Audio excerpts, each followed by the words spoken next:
Hey gang, this episode is brought to you by Moded Embroidered Patches and Apparel. Go to modedhellamoded.com and check out this wide selection of patchwork. You're gonna love it. They got Biggie patches. They got Hillcrest patches. If you're a San Diego local, you know what that means. They got big ass patches with Lisa Simpson as Cameron. They got buttons. They got buttons from Blood In, Blood Out. Chon Chon, give me some.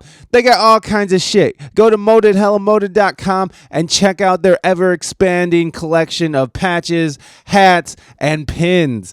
Go to modedhellamoded.com, modedhellamoded.com, and check it out now. Now on with the show.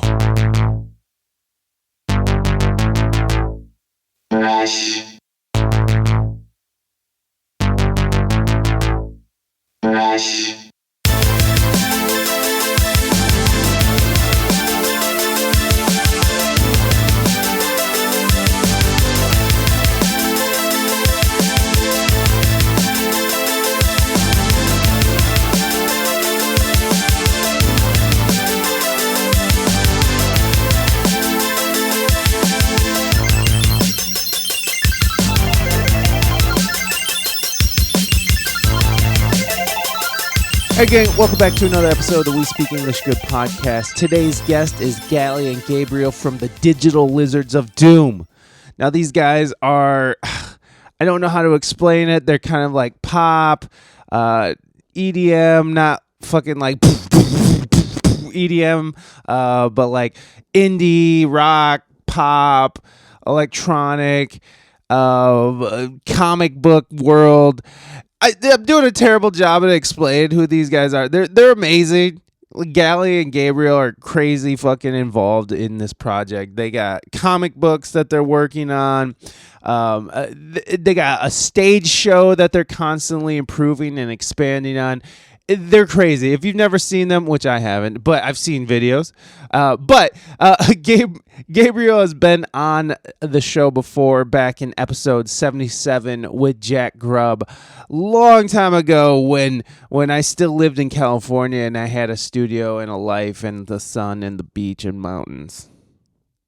So we'll be talking to them in a minute, but first, go to ReinaMystique.com, ReinaMystique.com, and check out her latest album, 1018. Me and my wife, Reina, had a great time putting together this album. We love it, and we think you'll like it too. So go to ReinaMystique.com, check out the latest album, 1018, and while you're there, go to the Experience tab and click on it. And find out where we are playing if you are in the northwest, southeast Michigan area. Northwest Ohio, southeast Michigan area. I had to get that right. This Saturday, I think the 12th. Saturday the 12th, we'll be playing at Wildside Brewery in Grand Rapids, Ohio. We'll be doing that acoustic soul shit. And also, actually, tonight, as of the release of this, if you're local here at Toledo, I'll be playing my good buddy Asa Danikin's birthday suit show. He's going to have a birthday party at Parkway Sports Bar in Maumee. So you can go check us out there if you would like. What I do want to start promoting, though, is my Instagram. I've been doing tutorials and silly videos and of course podcast content on there for a long time, but since I'm a multi-instrumentalist, I've been learning licks from other sources, like True Fire on YouTube or Piano Pig or whatever. Wherever I get the actual lick, I'll get a jazz lick or whatever the lick is, and I'll play it on an instrument and then play the same lick on a different instrument, sort of give you a contrast and of how you can apply these. So I'm having a lot of fun. I feel like I'm learning with everyone who's participating, and the videos are doing okay. So go to follow me on Instagram at We Speak English Good, or you can follow me on Facebook at We Speak English Good. It gets the same shit. They're connected. The accounts are connected. You can also leave a review on iTunes if you would like. That is always very helpful. Leave a review wherever you get your podcast. Spotify, Stitcher, Podomatic, wherever you get your podcast, we're there.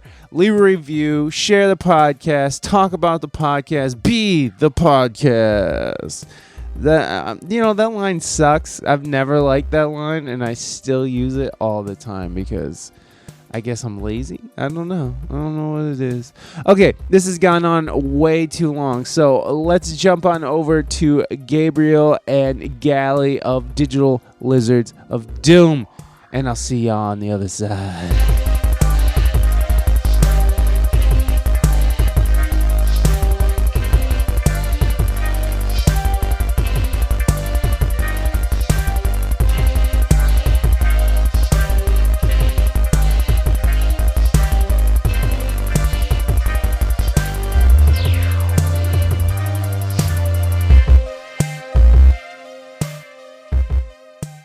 Huzzah!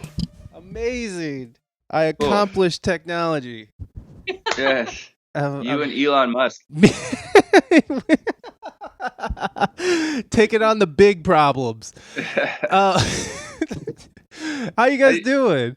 Doing good, man. It's good to Very see you. well. How you been? I've been well. I'm trying to move me out of your face, Gabe, because I don't want to see me. I want to see you.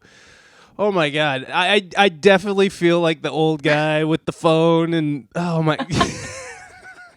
I like that. I want the chair. You'll probably get more out of the chair than me at this point. Let me see. Let me see. Hold on. You shut your mouth. You don't say things like that. Okay, fair enough. Okay, wow. Beautiful. Yes! Look at that awesome picture! Can you see me, or was it half my face, or how is it?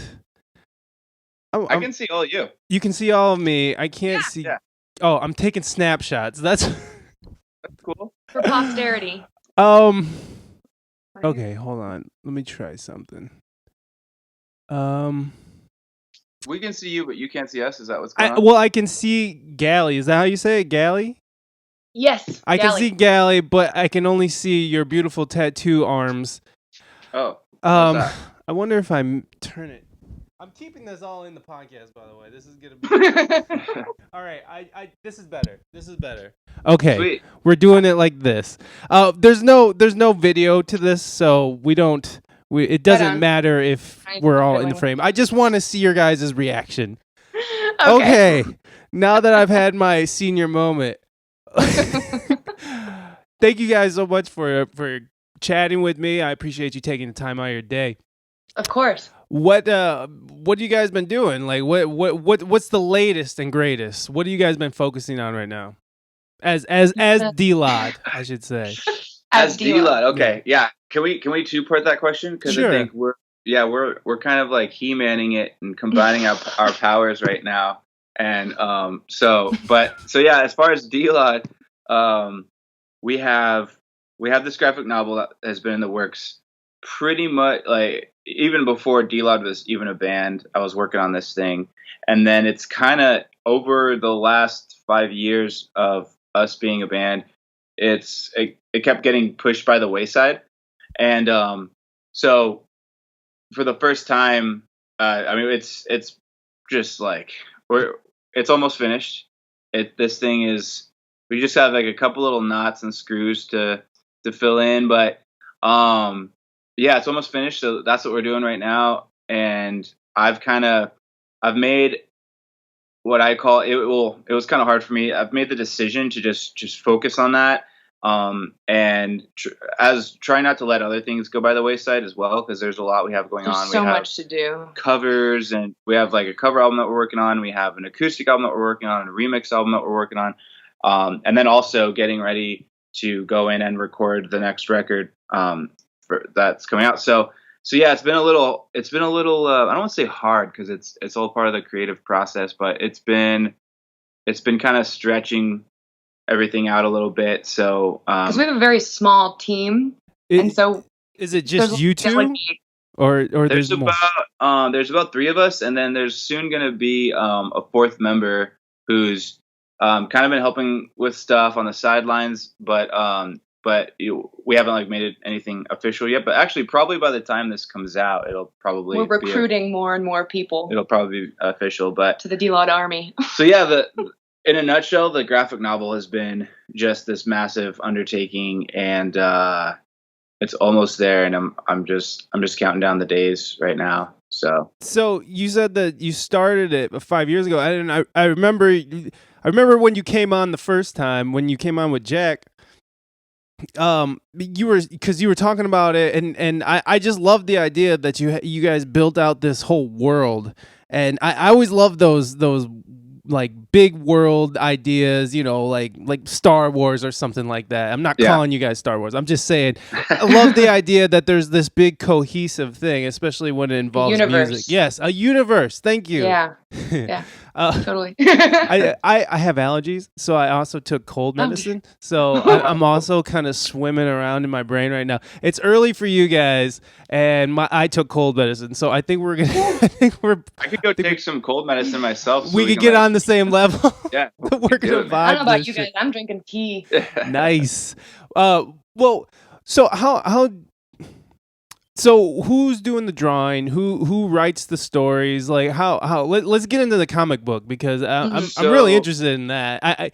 Anyways, please go on.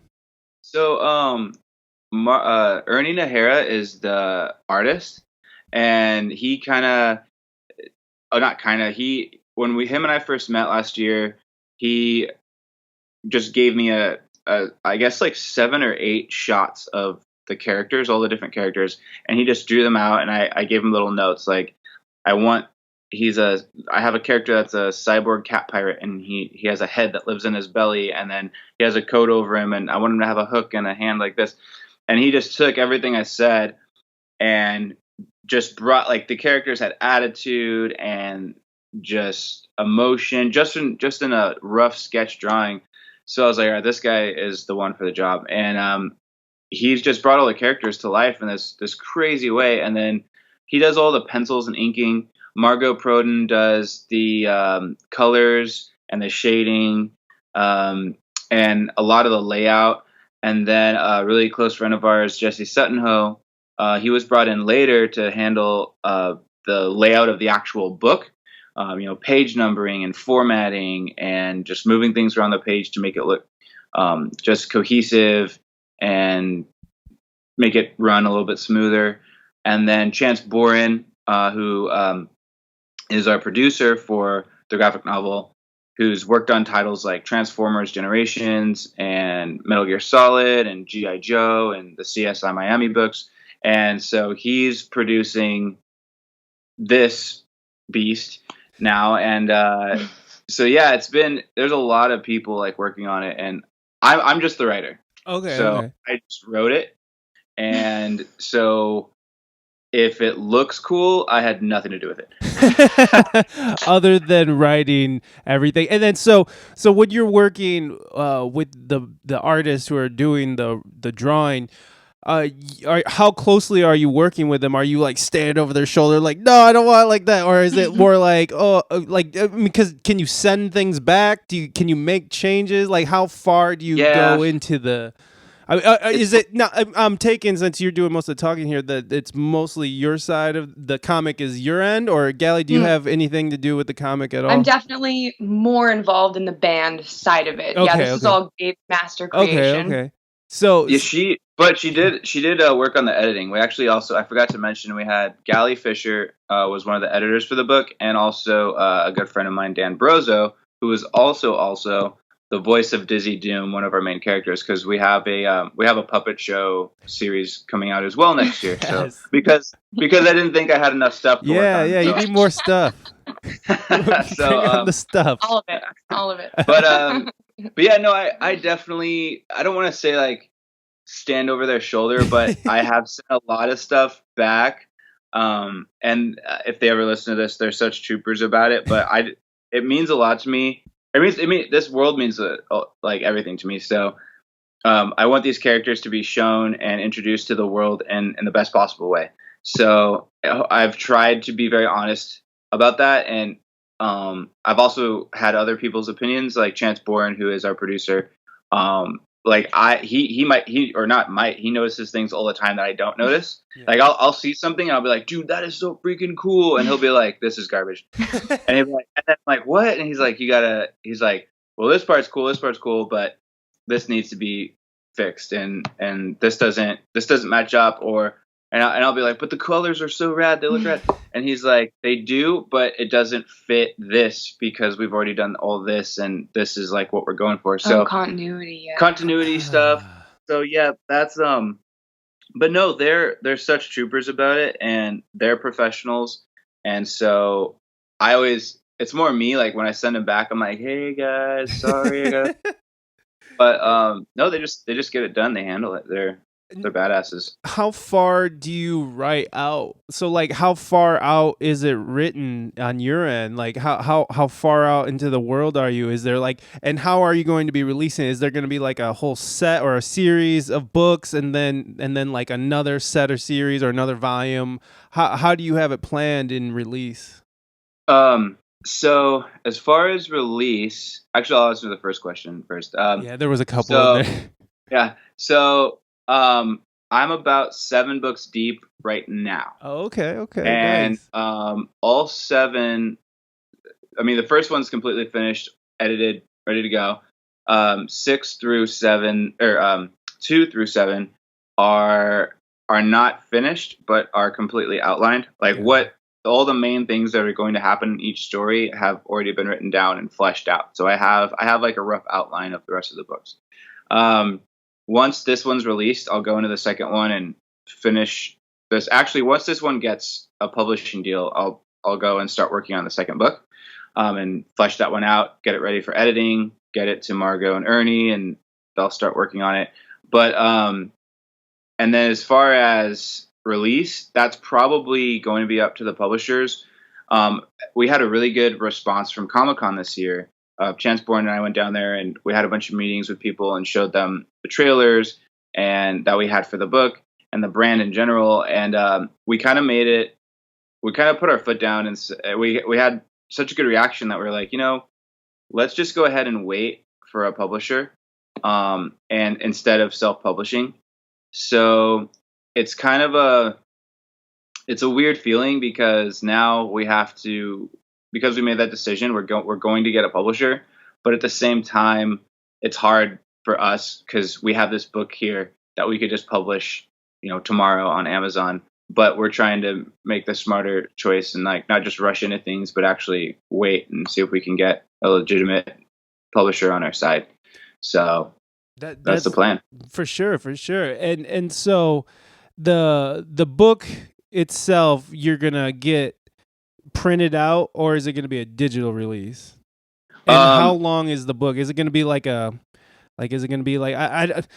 know a little bit about comics. I used to be into comics, Marvel, DC, but I don't know.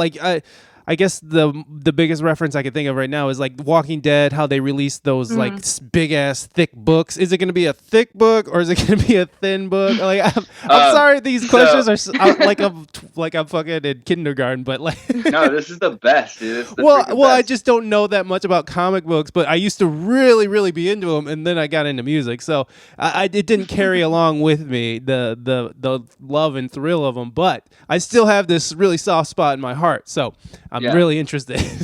So yeah, we'll be releasing. So each book is we're estimating about 112 pages. Okay. So it'll be in a trade paperback form, like kind of cardboard cover. Okay. So yeah, it'll be a nice little chunk. Okay. But and we're gonna release those. Each one is gonna be an original graphic novel. So it's gonna be, part 1 is 112 pages, part 2 will be something around there, and so on and so on and so on. Gotcha. So, and then as far as releasing, once we have a publishing deal, they kind of determine that stuff for themselves. Gotcha. So it's kind of hard to tell. Mm-hmm. Right on. So right now you're just gonna get some books just printed up, and that's what you're gonna be shopping around.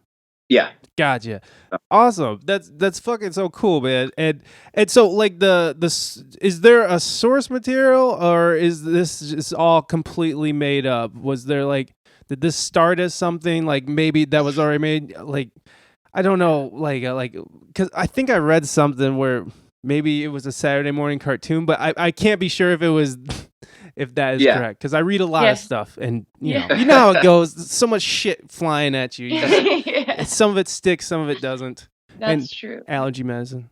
Yeah. We got sticky shit for sure. But we no, it's definitely an homage to all of these things I used to say that I grew up loving, but I feel like now that the book is almost finished and people are about to see it, I kind of want to shift the way I'm saying that. And it's an homage to all the stuff I think we grew up loving, like everybody grew up loving, you know? And if you grew up in the 90s, I mean, even if you grew up in the early 2000s too, I mean, like those are some of the best cartoons. You know, you had your Batman, that Batman animated series, and you had so good. You know, Rocket Power, and you had Powerpuff Girls, and you had Teenage Mutant Ninja Turtles, Dexter's Laboratory, like so good. Power Rangers, and so I think that, and not even just the Saturday morning cartoon show, but also the comics as well, and like each character in the story is a embodiment of a different form of pop culture. So our hero, Dizzy Doom, even down to the name of the book, The Digital Lizards of Doom, is a direct homage to Teenage Mutant Ninja Turtles. Like that's even where the name comes from. You know, it's just kind of like a ripoff of the name. And then also Dizzy Doom is like this guy who eats pineapples all the time and kind of talks like a surfer. And so he's like the embodiment of American comics, or indie American comics. And, you know, Dana Deathley, who's one of the heroes of the story, she's an embodiment of like Japanese pop culture, like manga and anime. And Wardy Morta, she represents kind of like the witch medieval era. And we have Commander Echo, who represents like 1950s and 1960s sci-fi, science fiction movies and horror movies. And we have Fat Cat Rogers, who represents like the swashbuckling era. So all of these things, I never saw anything, and I always wanted something that I don't know, had all of like little tidbits of my favorite things in life that I grew up loving in one spot, in one show. Adventure Time is, I think, like the closest. You know, like everything's in there, and they just like smush everything in there, and they do it so well, and it's funny, and it doesn't take itself too seriously, and so that's basically what I was trying to do with Digital Lizards of Doom, is like just have everything that I love in a place. And the hardest part was figuring out how to do that. Is it a serious thing? And that got tossed out pretty quickly. I was like, no, this is definitely not a serious thing. Is it a comedy? Well, yeah, it's a comedy, but there's also going to be like some sweet moments, and there's like some tender parts. But at the end of the day, like I think there's a joke on almost every single panel. I'm pretty sure. I have to like double check that, but you know, a couple of the editors that we had working on it really helped me double down on the humor, and they're like, "Yeah, man, I think you should just go full blown, like just make this like totally ridiculous." So, and I love it. So, I've edited the thing. It is ridiculous. It's out there. Well, I mean, like It's you got songs like, what was it, Guitar Ninja? Is that the name of the song? Guitar Karate. Guitar Karate. See, I'm already fucking shit up, and I just looked at the name. Well, I mean, it like that, because that was actually one of the questions. It was like, well, is this serious? Because like there is some seriously funny parts, but then there's like some really heartfelt. And now I'm talking about the music, because I don't know anything about the comics, and neither does anybody else. So, but yet, that's a good segue. But hold on, I'm not abandoning you guys. I'm just going back to my questions, because I think like Good Girls Bad Beats, like that song in particular is okay, there it is. I just to me that sounds like, just the feel of that song sounds like you know, like Teenage Wasteland, not the song, but like, you know, that feeling, just that feeling of teenage angst, and that really, and it's poppy, and it has like that poppy chord progression.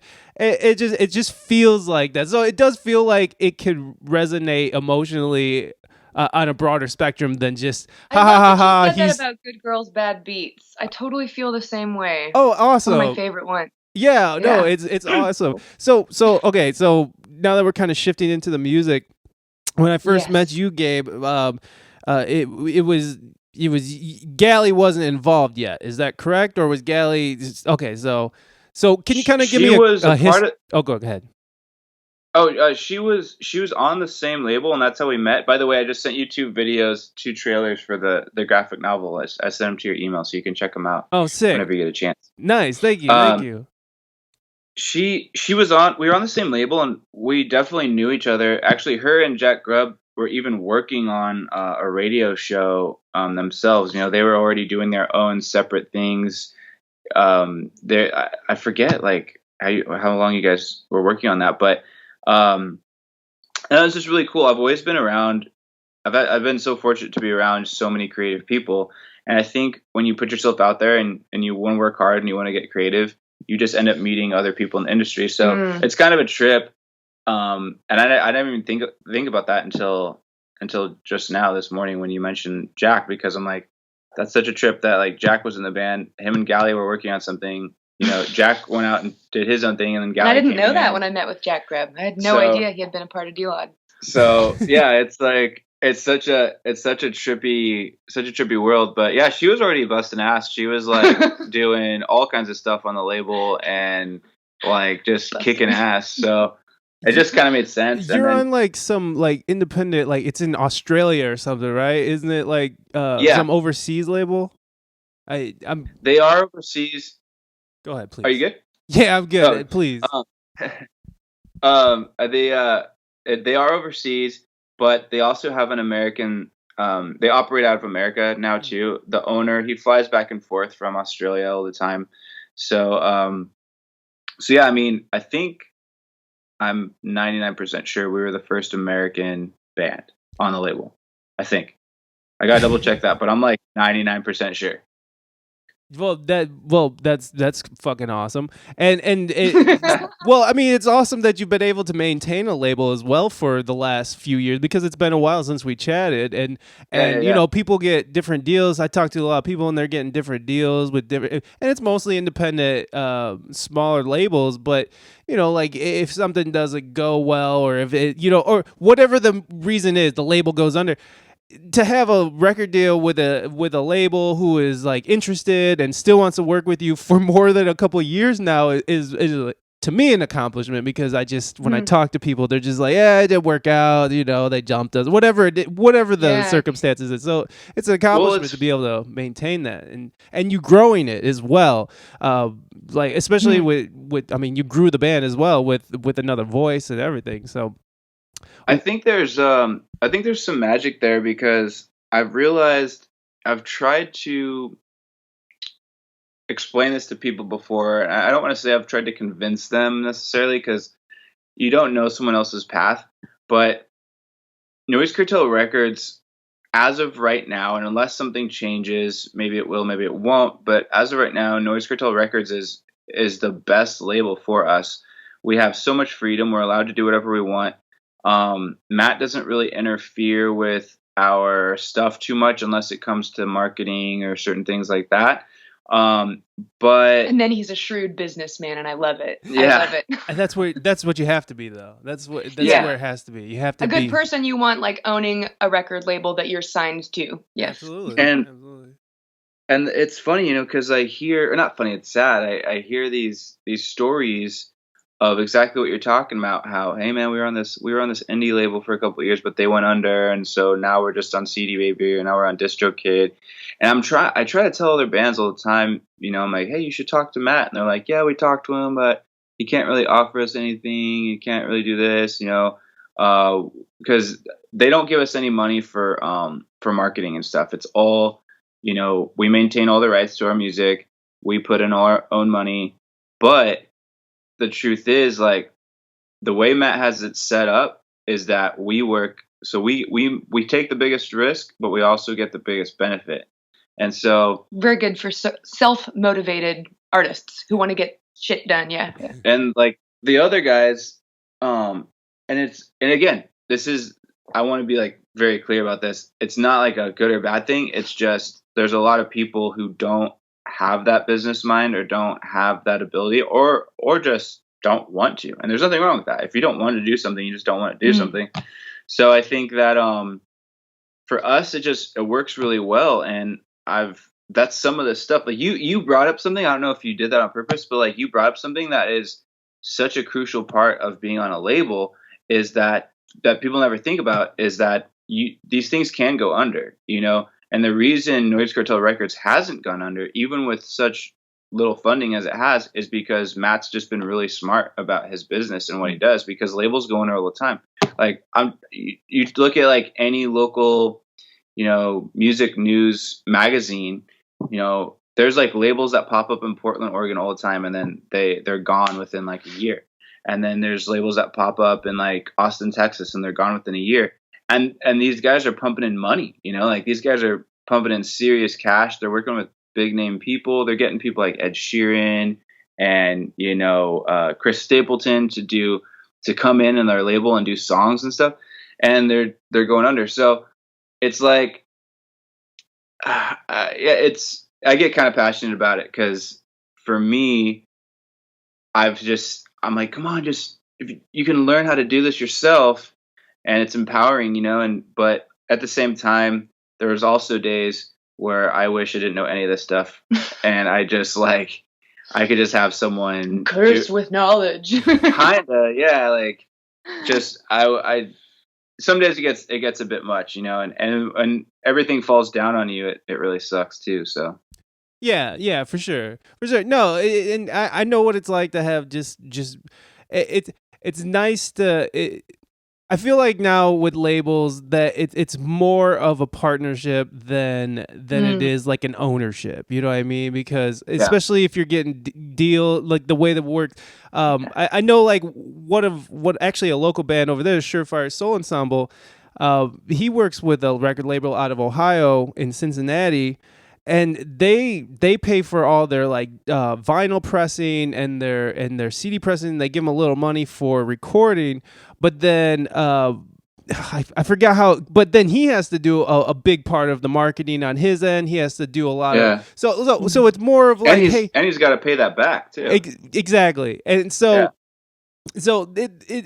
I like those kinds of those stories where it's like, there's this relationship that's built. It's like, hey, here's what I can do, but you got to do your shit too. And I always think that like if you're going and looking for labels, you should already kind of have your shit in one sock anyways. Like you should have your marketing down. You should be able to book your own shows. You should be able to you should be able to have something to show when you're going to these different labels, whether it's demos or something. So you should have somewhat of your career together before you just go out there and doing stuff. But for you, it seemed like you kind of put this band together.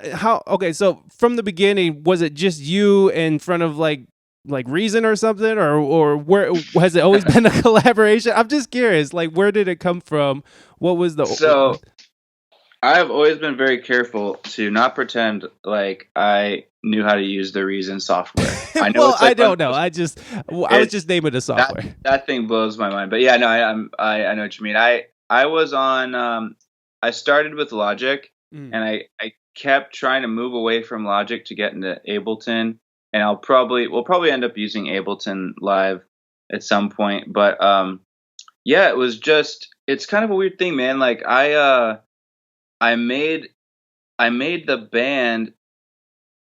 Originally the band had nothing to do with the book, but I just really liked the name Digital Lizards of Doom, and I was working on this story, and so I said, okay, well, for now, I'm not really like pissed off about the world. I'm not really, I don't have like my heart broken right now. So what I'm gonna do is I'm just gonna sing about like this fictional world. And I might as well just call it Digital Lizards of Doom for now, and then I'll change the name later and make it something more serious, if something happens. And then we, pretty early on, I had a show at House of Blues, and all the bands were pretty, they had like multiple members in their band, so I didn't want to be up at main stage at House of Blues with just a laptop and a guitar, looking like a weirdo, or more of a weirdo than I usually do. And so I just made costumes for the two main characters, Commander Echo and Dizzy Doom, and I had them. I just made costumes. Yeah, did you like sew them or like what? How far did you go into No, that, or you just? I just get really creative. Like I just found people online that could put stuff together for me, and then like like sites like Fiverr and stuff like that, where I'm, hey, can you make a logo? Or hey, this is my character. Can you make it look like this? And then I just put the pieces together myself, like a Halloween costume. And then I had two of my really good friends come, and DJ Mancat actually, oh nice, and Peter Hoban, and come and dress up as the characters. And it was so much fun. It was like having band rehearsal without bandmates, because we had a rehearsal, I think, every week for a month leading up to the show, sometimes twice a week. And we had, they had like dance moves, and there was cues in the music where they would do certain things and they battled, and it was such a cool thing. And again, what's funny is this was just for that one show. This wasn't supposed to transcend anything else. It was just for this one show, because I didn't want to be up there by myself on this big stage. So, and then afterwards, people cared more about the characters and the story of the characters than they did about me or the music. So I'm like, that's awesome. Like, let's freaking do it. So then I was like, well, man, I kind of just involuntarily had a focus group tell me that they want to hear the story I've been working on, that they don't even know is a story yet. So that kind of just sent me down a rabbit hole. And then I think every piece of music I've released thus far gets closer and closer to the story. And this next album is going to be like pretty much full blown, all about the characters and stuff. And then, and alongside the book. And so, yeah, it's kind of taken on a life of its own. And I genuinely like to work that way. So, well, we'll see what happens with it. Well, what I just got from all that is that you're really good at managing people, at least putting teams together. Like, you're very good at, like, because you have this source idea, which is amazing, but like you're also able to build it, because you're not doing it all yourself, because that almost seems impossible. But some people do that. Yeah. Some people take on so much when they're starting a huge endeavor. They're just like, I got to make sure I'm doing this. I got to make sure I'm doing all, like, they micromanage everything until it sort of, I feel like sometimes you can micromanage it to death. Like, you just sort of, yeah. And the fact that you can put a team together, that's like a very valuable skill set, I think, is to be able to see potential in people and be like, or find people, even getting people, on board with you. That's a very valuable skill. And I think that's something worth pointing out, because I think it's worth for anybody, even if you're trying to put a band together where you're the sole, like maybe you're the songwriter, if you're going out there, you have to be able to work with people. First of all, I mean, bands are like little families, but you got to be able to work with people. You got to be able to manage, like, not micromanage, but be able to find people that you can trust with your material, because you're going to be out there with them. So, I mean, that's just something that's just like a band musically, but like you have such an expansive universe. It's insane to think that you're like out there doing all that. Is this all you do, by the way, Gabe? Is DLOD just your entire world, or do you have like a day job, or what do you? Oh, what else? Is this all you're focusing on, or do you have like other things you like to do? I mean, it seems like you're highly creative, so I don't know. Do you like to I don't know, make things? Like, I don't, that was weird. Make things? Yes, I do like to make stick figures. I'm just curious. I also manage a small strip club in the back of an Applebee's, but no, I'm just kidding. That's fabricated. An Applebee's. No, this is my one and only job, with the exception that I'm doing a lot of like the side hustle stuff, So of course, a lot lately I've been doing like I don't know if you guys have Postmates in Colorado. Is that a thing out there yet? Oh, I'm in Ohio. You're in Ohio. Okay. Yeah, it's much worse than Colorado, because at least Colorado has like legal weed. We're still struggling with that. Anyways, please, I'm sorry. Yeah, no worries. So yeah, I do Postmates. Nice. I do some Instacart stuff, but yeah, I mean, it's good and bad, I guess. But even on the side, like lately, it's been really hard. I haven't been able to, because we're having meetings that are involving other people now. With whether it's artists, whether it's a printing company, whether it's a software company, because we're also trying to figure out how to make a visual aid that we can show this thing to publishers. So I've been having to like work late at night or super early in the morning, and just make enough money to make sure I have food that day and put gas in my tank, because all the money I make at the shows and stuff just goes directly back into DLOD and making the machine run. So yeah, I mean, that's a long answer, but you answered everything I just asked. So that's amazing. Well, that's a huge thing too. It's like you got all these side hustles, but like you are putting all your energy into, because Postmates and stuff. That's whatever, you can listen to podcasts or books or music doing that, and that's like one of those jobs where it's like you don't have really anybody to answer to except for your phone. You're just sort of like, okay, I gotta answer this shit, but. That's the kind of shit I would be doing too, like Uber and Lyft, because I can't handle like working in like a cubicle. Like that's prison to me. I fucking can't do it. So like I will go do any other side hustle where I don't have to answer to some asshole. But but we all answer to somebody eventually. So yeah, I guess. I don't know. Man, that was kind of a general statement that I tried to pass off as knowledge. So, Gallie, please, I would love that. You've been sitting there silently and patiently. You are on the label as well. So tell me, what's your musical background, and what did you do before and while? I'm sure you're not just giving up your whole career unless you are. I don't know. Are you giving? No. Well, are you still doing your side?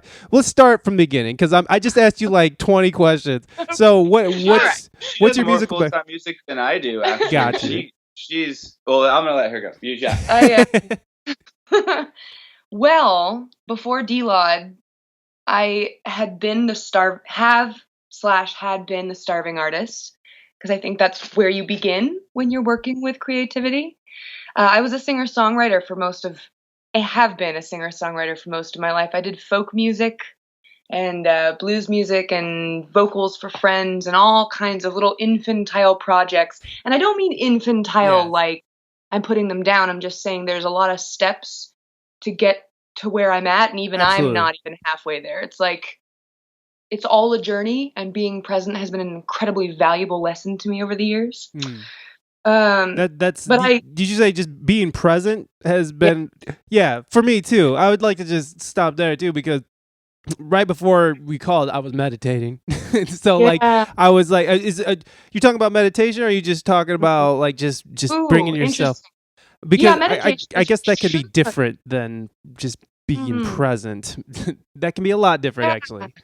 Well, it's like being intentional about where you put your mind. Okay. Because one of the most valuable lessons I've learned in the past year, as all this stuff escalates, is that as a creator, there's a fuel tank within me. And when that creative energy becomes drained, I need to fill it back up before I can continue working on all these projects. And now doing what I'm doing, which I'll get to, it's like I have to be very intelligent with energy placement, because I have clients and projects abounding, including Digital Wizards of Doom. So it's like, it's been a very interesting year for me. And I've been kind of in this creative sinkhole, which is both amazing because it's created really good content and it's satisfied this part of my soul, but it's also been extremely challenging.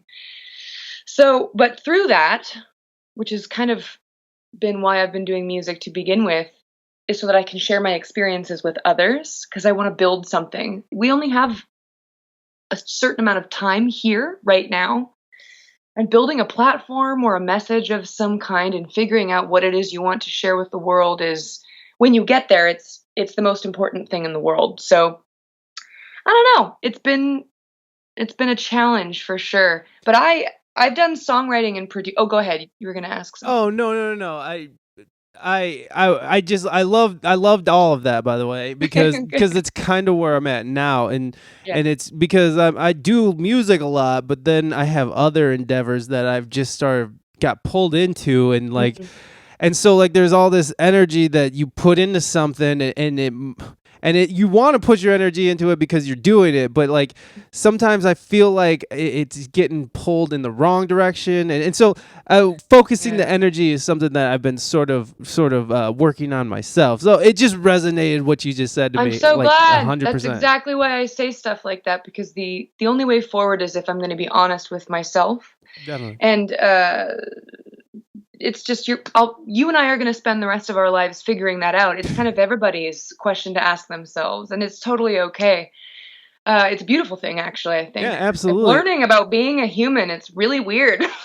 No, it is. It's really weird. And what I'm finding is that there's no like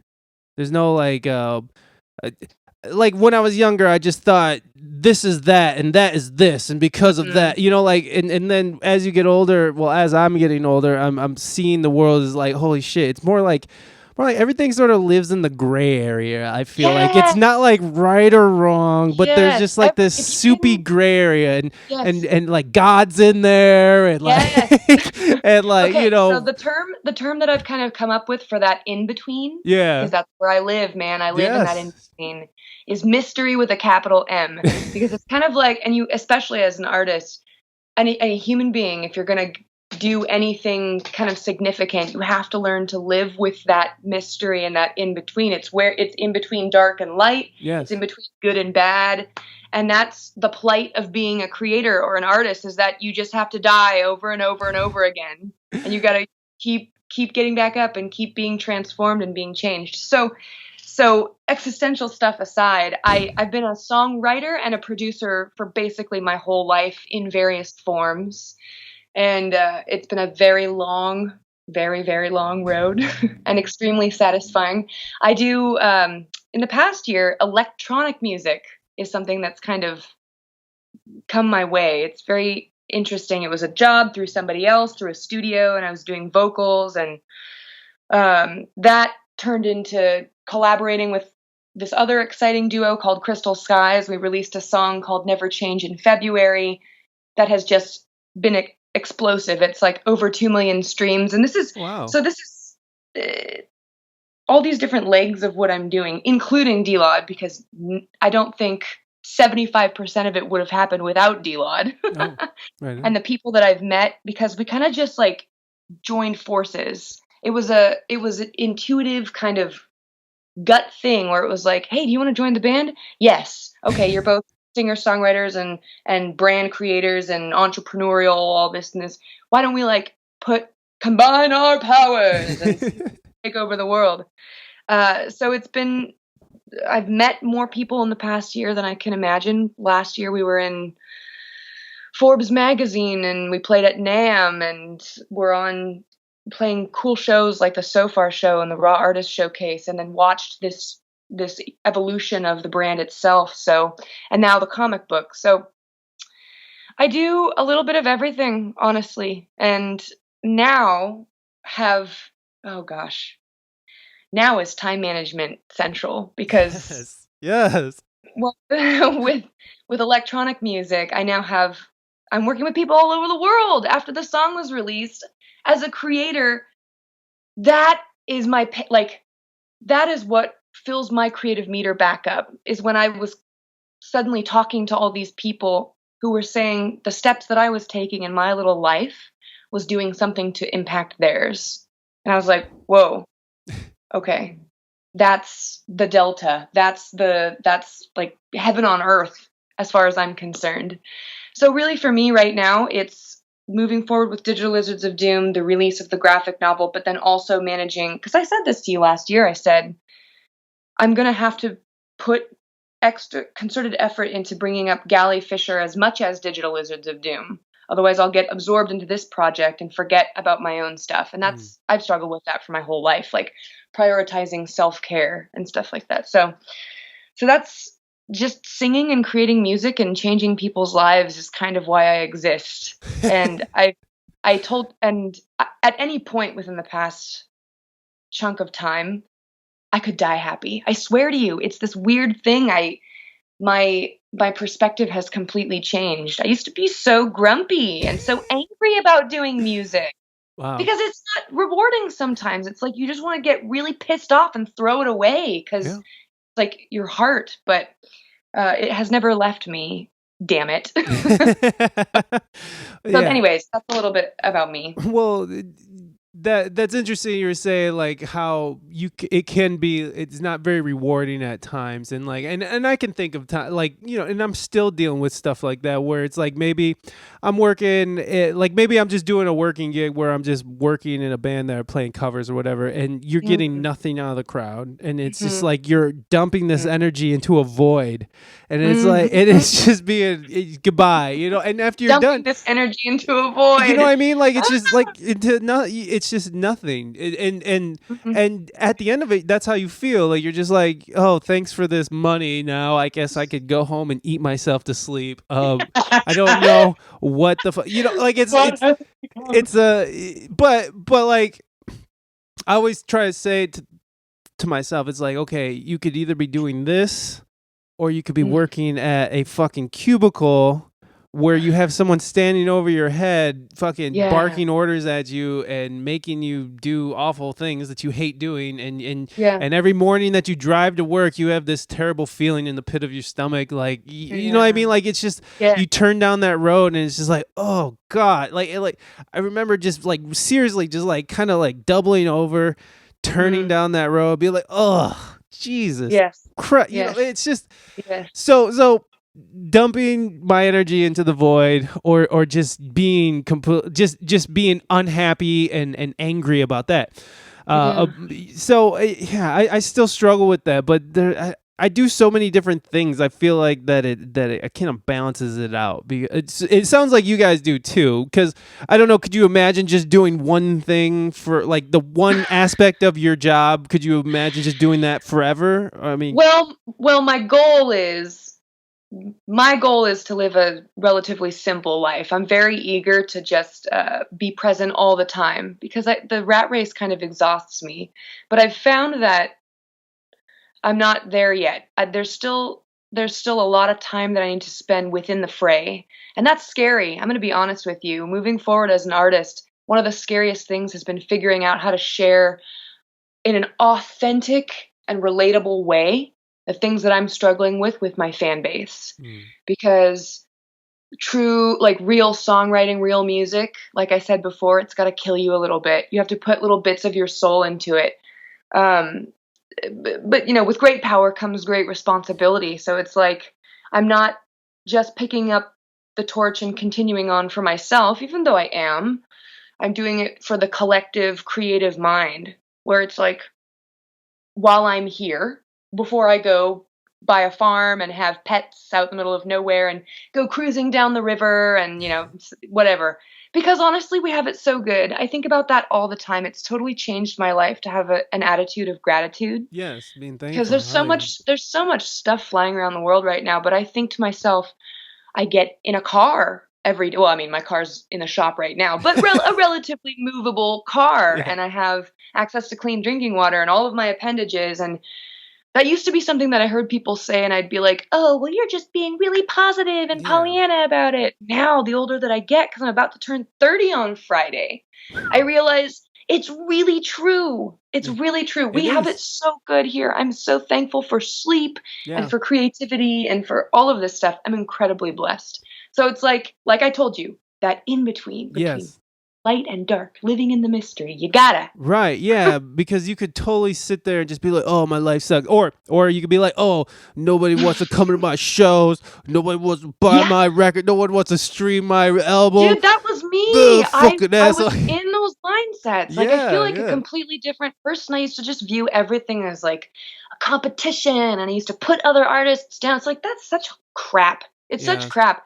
We're all doing it for a reason. And here I was complaining about absolutely nothing. And now I have all this cool shit going on. Yeah. Like, so much cool stuff, like composing soundtracks and collaborating with, like, do you know who Trivecta is? He's an EDM guy. He's really, really good. Writing a song together. It's That's like, amazing. I have clients all over the world, in Berlin and South Korea, and I'm working with somebody who's pitching my songs for film. It's like, what is my life? That's amazing. It's too much for me. What's your clientele? What is the clients? What are you providing for people?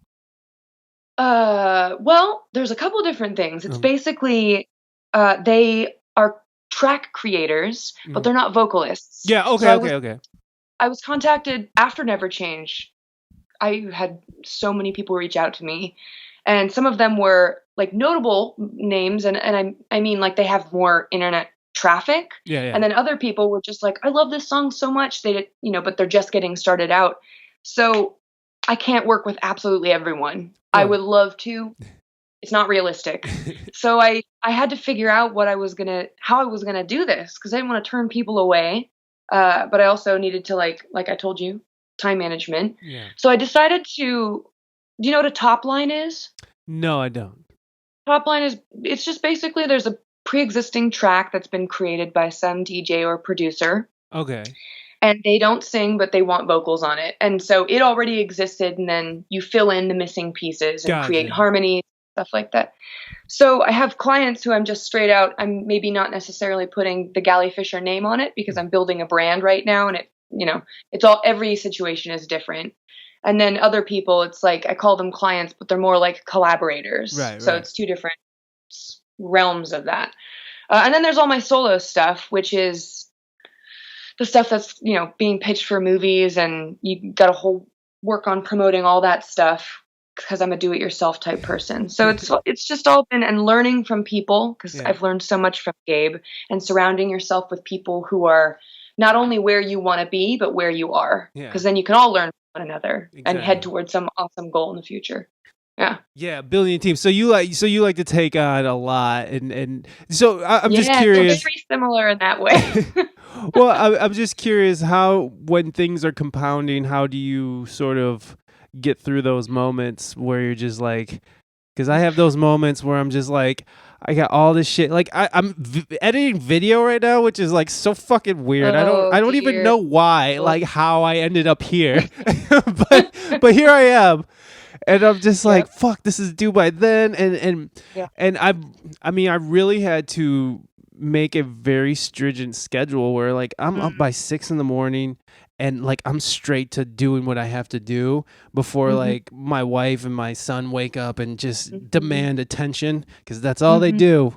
That's not true. You got family too. They're actually very cool about things. That's good. Yeah, my wife actually does similar thing to you. She's a vocal teacher, but she also does.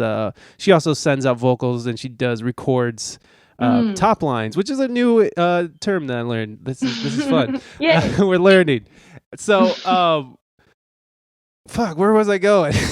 We're just talking about. You were asking me how. How do you manage that? Yeah. So like for me personally, instead of like melting down, which is what I used to do, I made a very strict schedule for myself, and I'm also realizing that my ADHD did not go away when I got older. So now like my attention span's just like bleh.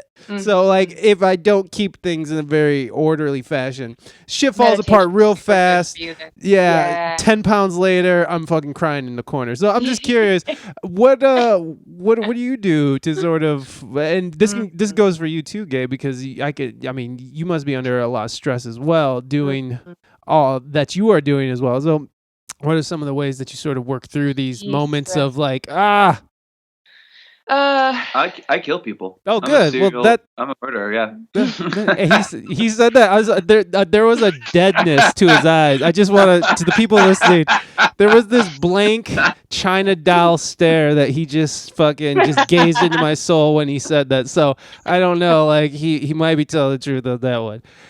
Patrick Bateman. Anyways, please go ahead. Whoever had the floor here. Gabe. Oh, I was just being an idiot. Yeah, that's all right. Me too. I to be honest with you, I wish I could have some grand answer, but okay. I'm not dealing with my stress. I'm working on it. Yeah, okay. Well, that's okay too. That's okay too, man. So it's kind of funny, and it even wraps into today a little bit. After this, I'm actually going to be going kayaking, and I've always loved the ocean, right? Actually, you know what? There's 2 points I'm gonna make here. I've always loved the ocean, and it's something that I gave up a while ago because I got so busy. right? Because I had to do this, I had to do that, I have to do this, I got to go here, I got to do that. And so I kind of lost my way a little bit. I stopped playing video games. I stopped swimming. I stopped surfing. I stopped kayaking. I stopped walking through the woods, and I gave up just a lot of myself to get these things made. And it's kind of similar to what Gallie was talking about with the and you got to like sacrifice bits of yourself and then reinvent yourself, and then it's kind of a weird process. And but I was reading this article a long time ago, and it's bums, dude, no joke. Every time I think about this, it bums me out because I want to send it to so many people. But this guy, he was talking about specifically video games, but he was a psychologist, and he's like, we're trained as kids, these things build us. So, and he's like, I'm talking about video games, but regardless of that, whatever it is, horseback riding, playing with Legos, video games, comic books, skateboarding, right? All of these things. And then you get to about, 27 to 33, and everyone tells you have to grow up and you can't do those things anymore. And he goes, how twisted is that? All the things that made you who you are, like, and all these people telling you can't do that anymore. You're too old to do that. You got to grow up. And it's like, that's not true. Like, you can pay your bills. You can be a responsible member of society and still be into video games and skateboarding and all of these things. That he's like, why would you basically spend more than half your life building who you are and then take the most important parts? These things most likely taught you morality, most likely taught you your love for history, most likely taught you your love for nature. And you're just going to remove the root of these things from your life? He's like, that's psychotic. He's like, no wonder there's so many depressed people walking around, because they're all told like they can't do this thing that basically made them who they were, and so now they're like, what? And they're just like kind of wandering around aimlessly. Yeah, being miserable. Yeah. So, and getting back to like after today, like I'm actually going to be going kayaking, and I've been getting back into it, and I'm trying to just put myself in positions where I'm forcing myself to take time off. I'm really bad at it, and I think I guilt trip myself into it too a lot. Like, I'm out here kayaking, the book's not getting edited, or like that. Like the cycle. Like, yeah, I'm out here for 2 hours. That's like 2 shows I could have booked. Like, so it's like, I don't know, but yeah, just kind of taking time for self-care. And I am really bad at it, so I wish I could give you more of like, oh, this is what I'm doing, but or like advice or anything. It's fine, because that's part of this. It's part of like it's learning. Your journey is learning how to manage this shit and learning how to fucking manage yourself, and that's actually great. Like that's a great answer actually, because you're taking time for yourself. That's what you've decided to do instead of just working yourself into a pit. You're like, okay, I'm gonna go get some fresh air, enjoy the water, enjoy what you love, nature. So I think that's a great answer, and and fuck anybody who doesn't think that's a great answer. And I was gonna say that, like you just did, that's part of it, is not taking care of yourself and then learning that you have to take care of yourself because you're not taking care of yourself. Yes. And it comes out in like terrible ways. Like for me, it just comes out. I just get angry about stupid things, and it's like, why am I mad about like the yogurt won't open or something? Like it's the most menial things. And like luckily I've been taking enough time to re-examine shit to the point where it's like, when I start feeling those feelings, I start backing up and being like, okay, where is this coming from? Why is this happening? Yeah, I mean, I think that's something with age, you just start slowing down a bit. I don't know. Maybe not. I've been talking to a lot of these young kids these days. Like, these young rappers are like so into them, like they're so okay with talking about like why they're feeling this, and they're they're doing the work now. They're doing the mental work I wish I would have did at their age.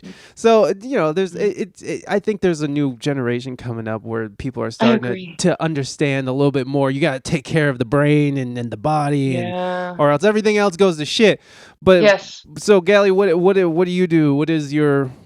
How do you when your schedule's all full and you're packing more shit in and it's all becoming overwhelming, like what is it that sort of, I guess, brings you to present? Well, sometimes I cry. Yeah. Well, that's okay, because that's necessary. And because the way I was raised, I'm going to say this. Am like Gabe, because I was a workhorse for many, many years. It's just kind of like progress. And I think sometimes you have to do that. So I'm not saying I'm a master of this now. I'm merely saying I have devoted, because when I started 2019, I was staring down the barrel of like some really big events, like being on a panel for singer-songwriters and performing at NAMM and releasing a huge song. And so when I find big things coming up in my life, my spirit starts to get kind of quiet, and I prepare myself, because it's almost like putting on armor so that you're safe from all of that stuff. So when I began 2019, one of my goals was to find balance in my day-to-day life. And then, among other things, like improving my musicianship. So learning all of the songs I've written on piano on the mandolin, and being able to transfer back and forth, and developing a solo live performance, and finally getting a loop pedal and all this other stuff. So it's been like a really creative year for me. So when I find that everything is being compacted down, one relatively new solution is to lean into it. Lean into the inner voices, the demons that you might be dealing with, and kind of like put all of that stuff back in the art. The same way that, he's investing cold hard cash or time in Digital Lizards of Doom, to treat your own essence, your own being, as an investment. Because you're not going to get any shit done if you're exhausted. If you're depressed, or if you're sad, or if you're stuck mentally, it's going to be very, very difficult to move forward. There was a movie with Simon Pegg called Run, Fat Boy, Run. If you haven't seen it, it was a great, great, hilarious movie. And he's basically this really out of shape guy who's on this marathon. And there's a point in which he hits the wall. And everyone who has exercised that much understands that there is a wall that you reach, and it is physical, but it's also mainly mental. And it's kind of like, I'm so exhausted, I don't know how to keep going. And what, without spoiling anything in case you do watch the film, is that he has to confront something. He has to confront stuff. So when I get stressed out, sometimes I cry, sometimes I play music, sometimes I'll go for a jog, because exercise, you'd be so surprised what exercise does for anxiety and depression and just everything. Your body feels better, because that's where you live. You live inside your body. And then just kind of accepting the process and trusting the process, because trusting the process is very powerful. If you can learn how to be exactly where you're at, suddenly some of the stress that you feel from your past that keeps you up at night, which sometimes I can't sleep because I'm like, why did I say that or do that? Why did I sing whatever that song was up on stage at City Fest? I don't know, but I laid awake for 3 hours thinking about it. But it also kind of removes any pressing anxiety from the future, because it's kind of like, I'm just going to say yes to what comes my way and take care of myself. And if you do that, you won't really fail, because you'll always know how to nurture yourself and get yourself back up. So investing in myself, I guess, would be my condensed answer to that. Investing in yourself, or whatever. Yeah, no, that's a great answer. But I love that you're able to admit that you're able to sit there and worry about what you just did, because a lot of people because that's a vulnerable thing to be. It's almost an insecurity, and no one wants to admit that they have insecurities, and I think that it's important for people to know that. I think it's important for people to know that people are just people. You know what I mean? Like, just because you do art and you live off art, and that it doesn't mean that you're able to circumvent all the things that being human is. And I do feel like some people hold that too high. I was, you know what I mean? It's like I have this image I have to protect, and it can't be, you know, I can't show vulnerability or else it shows weakness or something. But I do like that it seems that that's sort of that I don't know, that denial is sort of fading. More people are more willing to talk about things than sort so good. Yeah, I like that. I like that people are opening up and talking, and I feel like it's okay to just ramble on and say stupid things sometimes. I mean, you know, not everybody's human. Exactly. To see that and to point to just to have that out there is like people are just people. And we're all gonna make mistakes. And we're all gonna and we all have the ability to do great things. It's just we gotta figure out what that is and find that balance. And so with you guys with this last release, actually, can we play a song off the last album? Is that cool? Can we play totally. Yes. So I'm gonna go ahead and just say "Good Girls, Bad Beats." Is that okay with you guys? Okay. Yeah. All right. We'll thank you for that throwback totes. So let's play. I keep getting all these titles wrong. Good Girls, Bad Beats, and we'll be right back.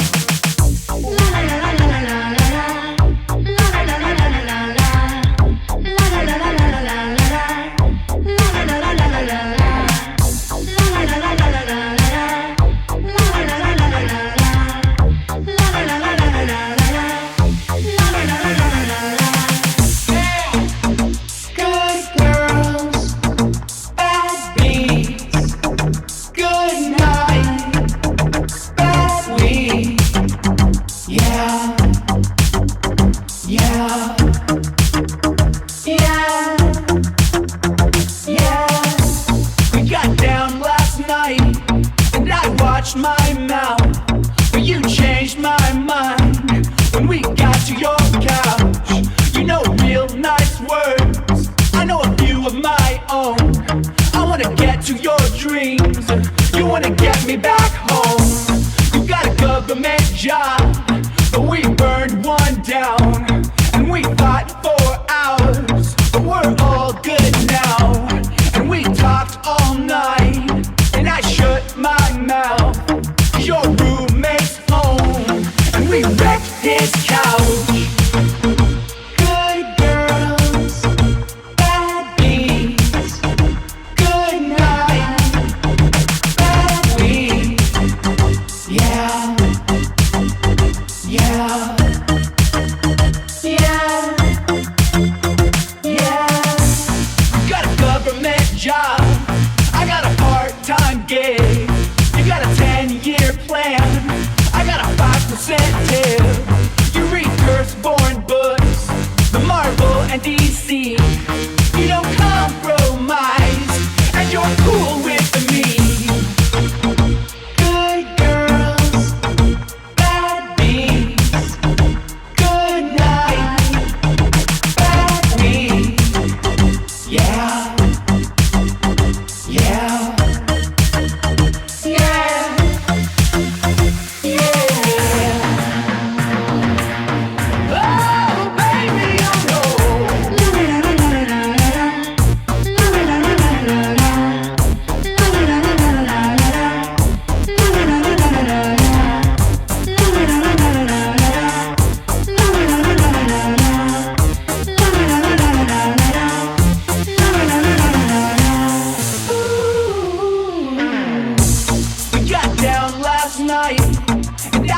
My mouth, but you changed my mind when we got to your couch.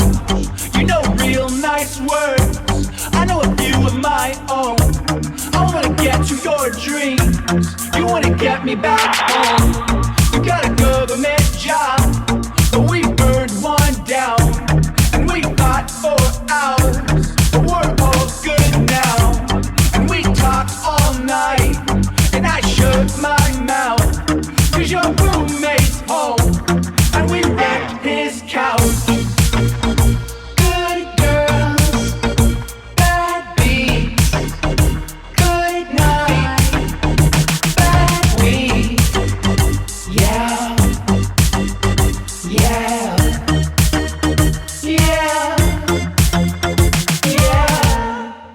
And we're back. So that was what we were talking about. We were referring to earlier as just that feeling of being young and having teenage angst and the poppy chord progression. So angsty. That I love it. I love that feel. But then you guys have nanny. There you go. There you go, baby. It comes out. Comes out of somewhere. Comes out somewhere. It certainly does. But what I like about you guys, okay, so when did you guys make that solid decision? Be like, okay, let's do this band and then let's release an album and from this point forward be this amalgamation. January 2018, I think. Okay, so this is pretty recent. I think it was March. It was March. Oh, it was March 2018. Yeah. And then, so from that point, did you guys did you have music already, Gabe, or did you guys just start from scratch? Like, hey, we're gonna just go from here. From this point on, we're writing and all that. How did it work? So that's kind of I guess that's the I don't for lack of a better word, hard part of DLOD. I don't want to say that, but because there is a narrative that I want to maintain, and I write the book, I write a good portion of the music, but kind of going back to what we were talking about earlier with not just management of time, I try to also play to people's strengths. So I try to I try to build the theme park basically, and I have a ride and I know what I want the ride to do, and I'll basically create the rides in this theme park, and Gallie comes in and she fills it up she makes it look good. She fills it up with the plants and she names the rides and she gives them themes, So I think that we work really well together, so I basically I write most of the lyrics. And she might change something, or if she doesn't like something, but she'll add the harmonies, and she'll add the I'm not afraid to challenge him either.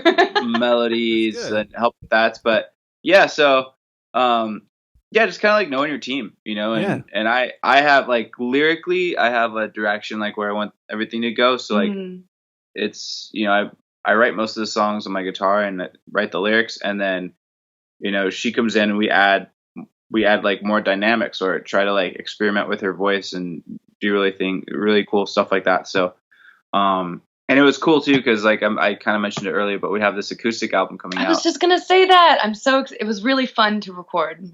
Has been very fun to record this acoustic album.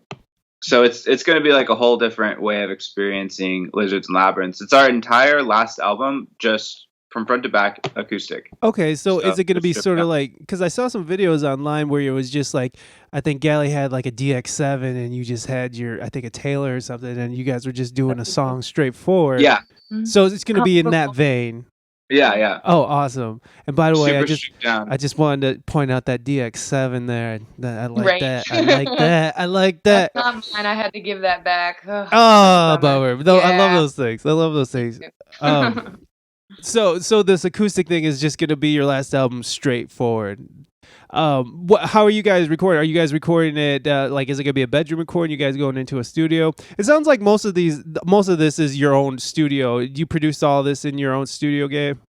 I actually don't have my own recording studio. My bad. But yeah. No, we've done a lot of home studio stuff at different people's houses and stuff. So the majority of this was recorded at our record label's record label owner's house. Oh. And then we actually I think I can say this. We may or may not have a studio. Actually, yeah, we have a studio.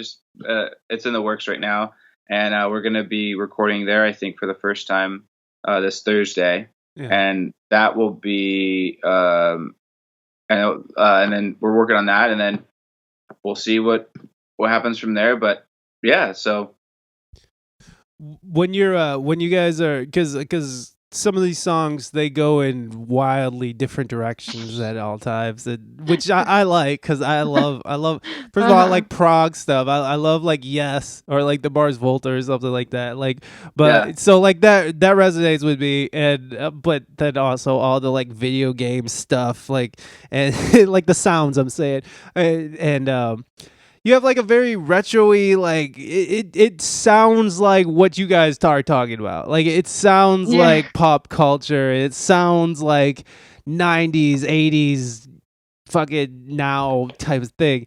When you're writing a song, is that how it comes out, or is that just how it comes out of you naturally, or is it something that you like to do, like just you intentionally are like, oh, I just want to take a hard turn here? Is it conscious, or is it just the way it is, just the way it comes out?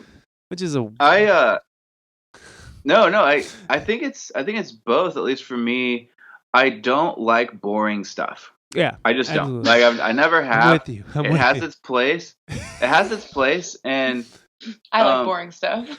Yeah, you know, my wife does too. My wife does too.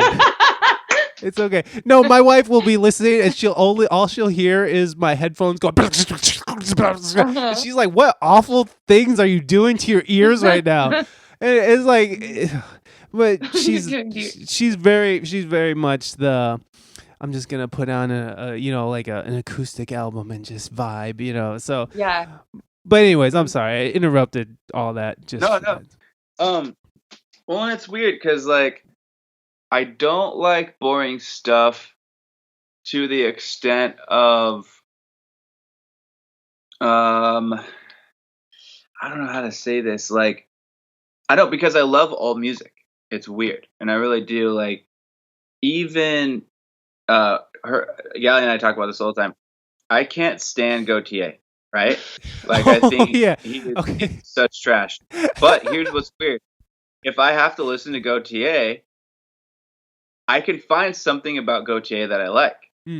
I actually, I forget where I was, but someone was playing Justin Bieber in a workplace, and they played his it was new at the time, I think 2012, 2013.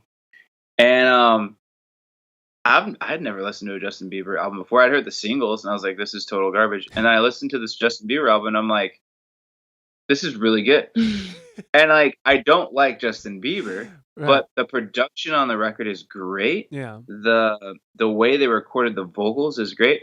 So I don't know, man. It's weird because for me, it's like, that's just not what I want to personally put out there. And that's not what I want to draw inspiration from. But I also can appreciate it, and not like in like a hipster douchey way, like, oh, I totally appreciate trash. No, like I would even like refer it to people, be like, hey, you might really like this artist. Like, I really like this thing about that. I'm curious. He asked what your process was when you go in those random directions. Is it intentional, or does it sometimes just bleh and it's like that? Yeah, it's just this is what my subconscious is just producing. Yeah. So yeah, it's just both, because like I find myself like I'll get to like chorus 3, and I've done the same thing, and I'm like, I just want to change all the words. Like, yeah, I'm bored now. But then also I will, to your credit, and I don't know when I was trying to discredit you, but to your credit, it follows, like the moods follow lyrically. Like I feel like some of your, like I feel like it could be opera, like a rock opera. Like your songs and stuff could be like a rock opera or something. Like, and I hate to just say rock opera, but that's all that my mind can muster up right now. Performance-based bands I love too. Like Iron Maiden, I think is one of the greatest bands of all time. Iron Maiden and Queen, and I don't know if you hear, like, some people might be like, what? But they're so similar in so many ways. They're like two of the most amazing male vocalists I think we've had in the last like 40, 50 years.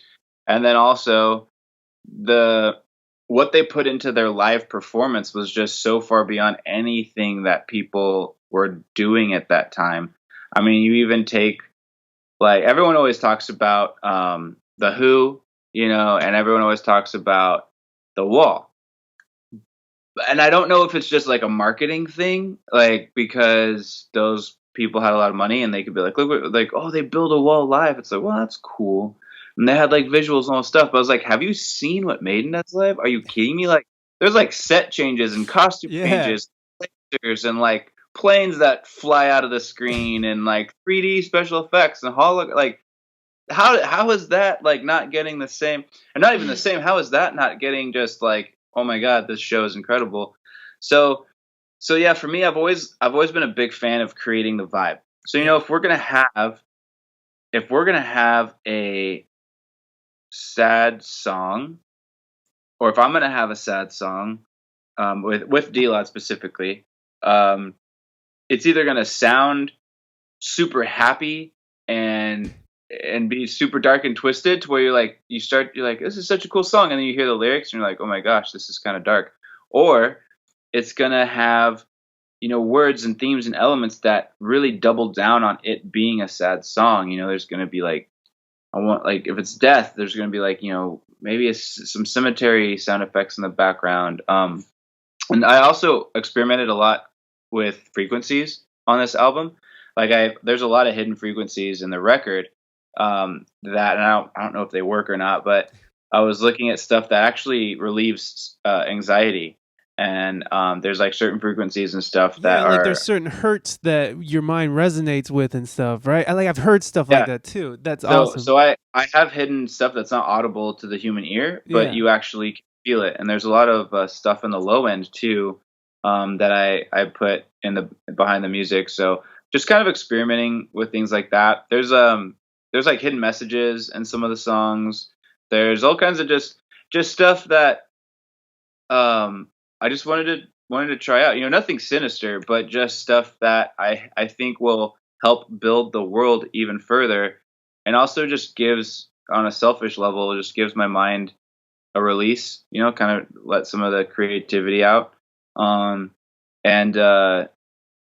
if people want to, after reading the book or hear the music, they want to like go down the rabbit hole, it'll be waiting there for them, to see like if they want to. But that's what's so awesome about building out universes like that, is that you can put in these like really deep seated secret things that only you guys know about.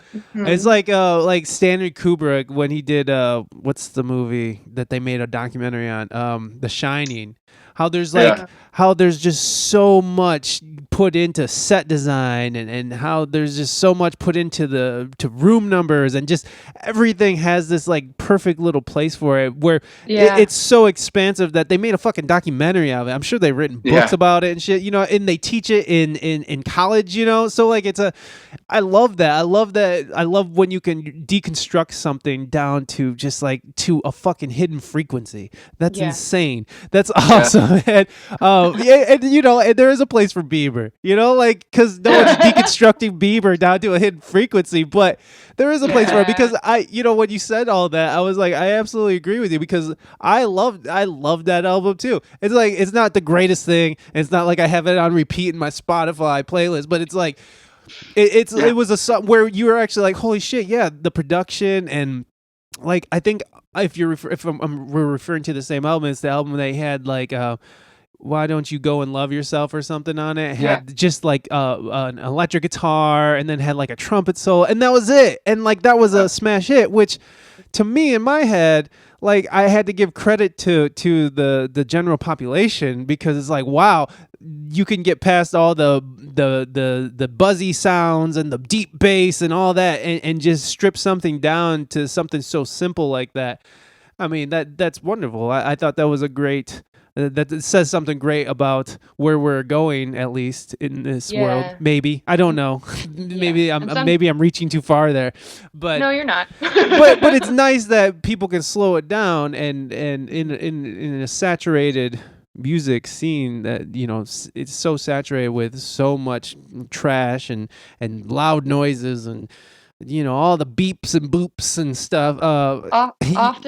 Oftentimes less is more, honestly, when it comes to production. Yeah. And me and my wife, when we went to go do our album, we that was part of it. It was like, well, she wanted to do this very stripped down, just one take, with the band and just live recording onto tape, and like she just had a very specific idea.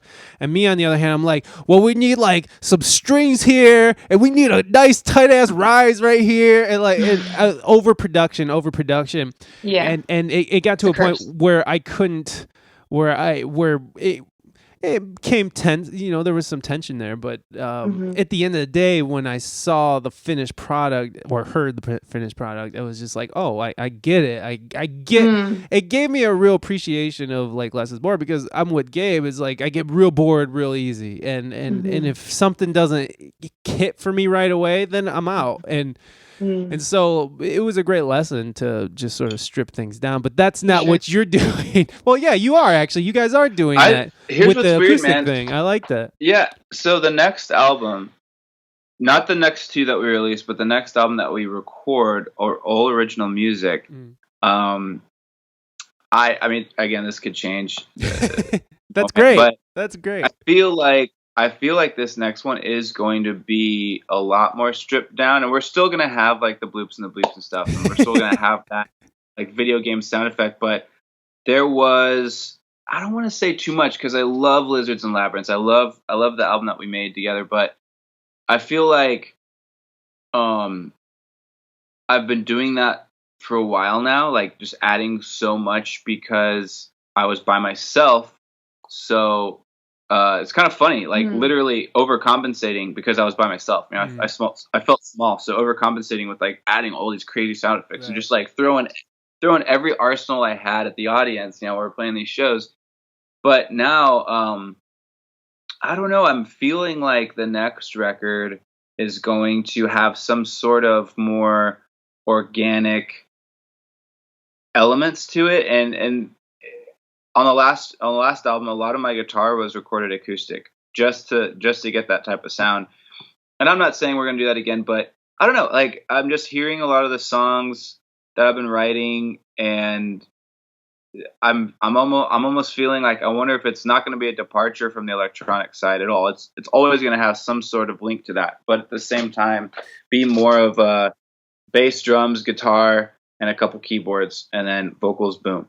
Yeah. So, but I don't know. Again, that could change, but it is something I've been like thinking about lately, and just kind of getting back to the earth of music instead of, let's have like, no joke, dude. Some of these songs we have on the record had, I think, like up to 77 tracks and stuff like that on them. So I think it was a bit much, So going in because it was mixed and mastered at different studios. So, and also not where we recorded it at. So bringing, 60 to 70 something tracks into a mixing studio, and the guy who hadn't been there during the recording process going like, what the fuck, man? Like, I'll make this work. But like, why'd you do this to me? Why'd you do and this? I'm like, sorry. And, yeah, it was just wild, and then also with all those things, like, wait, how come you have 6 tracks of this weird frequency that no one's even gonna hear? And I'm like, wah, wah, wah. So yeah, like just stuff like that. So I'm creating art, don't you understand? Yeah. So I think like on this next one, I really just want to kind of get back to having fun with my friends in a garage and just making a record. People will hear that on it. Yeah. People will hear that through the music. For sure. So we'll see. You said earlier, Gallie, that you're not afraid to challenge him. What is there anything that sticks out to you from this last record where you really had to fight? And I'm not saying like you guys were fighting. I don't want to know your intimate details. Sometimes we fight. Right, but I'm just saying like we fight over stuff like what type of microwave or like what kind of food we're gonna get. We don't like fight. No, and even if you do, it's fine. I'm just so that for both of us, if the art comes out better, and I think like, well, I'm gonna let her answer her own question, but like I think it's interesting because like when I want to fight for something, my case is always like the song will be better if we do it this way. Not I want to do it this way. It's like the song will just be better. And then and she makes the same case for me. If I have a solo and she's like, how do you feel about that? And I'm like, I like it. And she's like, I don't really like it. Like, I think you could do better. And I'm like, no, I like it. And she's like, no, I've said that to him in the studio before. I think you could do better. And I'm like, all right. And like, there's kind of like a moment of like, I don't really want to do it better, but because I like that take. But, you know, there's like this trust of, you know, she's saying it from an art point of view. Like, I think it'll be better. And then, you know, and that's what makes it a good product. That's not always the case, though. It's interesting, the give and take that we have, because it's like, I'm also willing to be wrong sometimes, because I have learned a lot from Gabe and we've learned a lot from one another. So it's like, honestly, I think the thing that we argue about the most is harmonies. Which we never argue about. Which we don't actually argue about, but it's almost like, because we do come from different songwriting backgrounds. I was I don't know. I was very acoustic and very euphonic and I was in like a duo. My first professional project was a duo, a folk duo. We played banjo and piano and mandolin and guitar and kazoo and harmonica and melodica and all these like weird folky instruments. And we'd switch places on stage. And he taught me his name was Brian. He taught me how to sometimes put major and minor side by side and create all this weird, intricate, doodly stuff. But then I also have a huge affinity for, and I'm not saying he doesn't, because he does, pop music. And I mean very majoral, very, I don't know what the right way to describe it is, but I think it's a boon for us. I think that we have different brains is good. And it only gets in the way if there's like ego there, which we don't really have one another. It's more like he said, whatever is best for the music. And I've taken that and applied it to all of my other projects, because I have collaborated with some people in the past 6 months who do get their ego in it, because like you were saying earlier, they want it so bad, they want it so much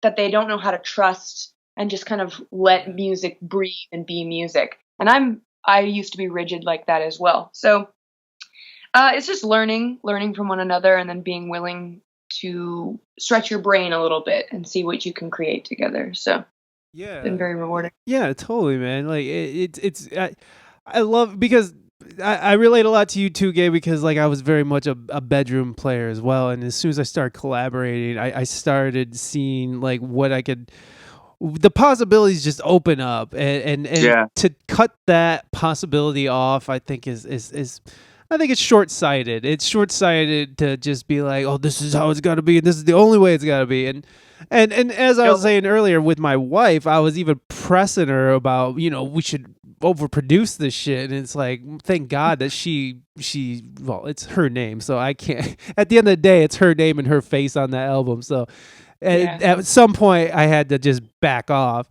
But like it was, and like it did make me realize that it was an ego thing, and it was something that was sort of getting in the way of what now I think is amazing, this amazing product. So those are good. That's great that you guys got a healthy sense of that, and you guys know that we're just trying to make music here. It's not art. So one of my favorite albums, because I want to touch on something you just said about like all the possibilities, right, of where music could go, and I've only seen this replicated. Oh, okay. In my opinion, I've seen this replicated the best out of, regardless of how people feel about him, is Kanye West's Yeezus album and John Billion's last album. They're just not what you expect, and they're not afraid to go there. Like the song John Billion has where it literally changes keys and song, and like it's like and they have it on a radio dial, and he's like, I don't know if you've heard the song, but it's about like every minute or so it's like a radio dial signal, and it changes to a completely different song, and it's the same track. And I'm like, dude, what a freaking cool idea. And like and it's like the third or fourth track, and I know how these like major labels operate, and they're probably sitting there going like, dude, you can't make that the third or fourth track. And he's just like, fuck you, I'm gonna do it anyways. And then like with the Yeezus album, like that whole part, I think it's the first track where he goes like, let me tell you how much I give a shit. And then he repeats that a couple times, and then the whole song stops and goes into like an old 1970s like children's choir part. on this old record, loses all the bass, it loses all the drive that the song had, but it grabs you and it like jerks you. Like even if you don't like it, you felt something, and then he throws you back into the rhythm, and I'm like, dude, that is freaking badass. Like I love that album. The Yeezus album is freaking crazy good. The lyrics are whatever, but like it's just the way like that album is constructed, and it was done by Rick Rubin too, who I'm a huge Rick Rubin fan. But yeah, man, just stuff like that, and and there still is, like I'm not saying like DLOD would ever make music like that. That's not really like my goal, but there are notes that I take from that. Like when I get scared to do things, that's almost when I want to do it more. Like when I'm like, all right, this is too weird of a lyric, this is too weird of a concept, and then I'm like shying away from it. I'm like, no. If I'm feeling that way, we need to do it more. If I'm like scared to say something or scared to do something, I should double down on that point, Yeah, totally, man. It's like it's like taking the step off the deep end, man. You just gotta do it. Like I feel like you gotta do that with everything. It's how I became. That's how I. Like right now, I'm able to live off art and music. So like to me, that was a huge goal to accomplish. And this is my 5th year doing it, which is really amazing. But it's like you have to take those steps, those scary steps, because you don't know, especially getting into this business, you don't know what's gonna happen, especially if you're going just all in. I feel like you gotta go all in on whatever you do, or else it's just gonna fall flat. And so to hear that and to see and hear how you guys function as a band and as individuals, it's great. It's great because you guys, it is scary and it is fucking, you are taking a chance. And you do, by the way, you guys also live in one of the most expensive cities in America. Yes. So you also have to support yourself. And that hustle, and I know that hustle. I just moved back to Ohio. I mean, it's nice that I don't have to pay like almost $3,000 to live $3 from the beach, but still, like I know what that hustle is, man. That hustle, it is deep, man. It's a deep hustle, and to hear you guys talk about it in such a, I'm not gonna say brave, but it is brave. It is brave. It is brave to put yourself out there like that and to take those chances. So yeah, same to you. Oh well, thanks you. I'm over here doing this, but I've come to really enjoy Ohio again. It's weird. I didn't think I would like Ohio again, but it turned out very different for me. Cool, man. So you guys is with the live stage show. You guys have characters come out and you guys have like fights and shit. Like I love that. I love your guys' visuals, like your the videos themselves too. Where what was it? It was I can't remember the name, but there's one point where this like dude in a gorilla suit or something is like kicking a kid down and then cutting another one down. I'm sorry, I don't have.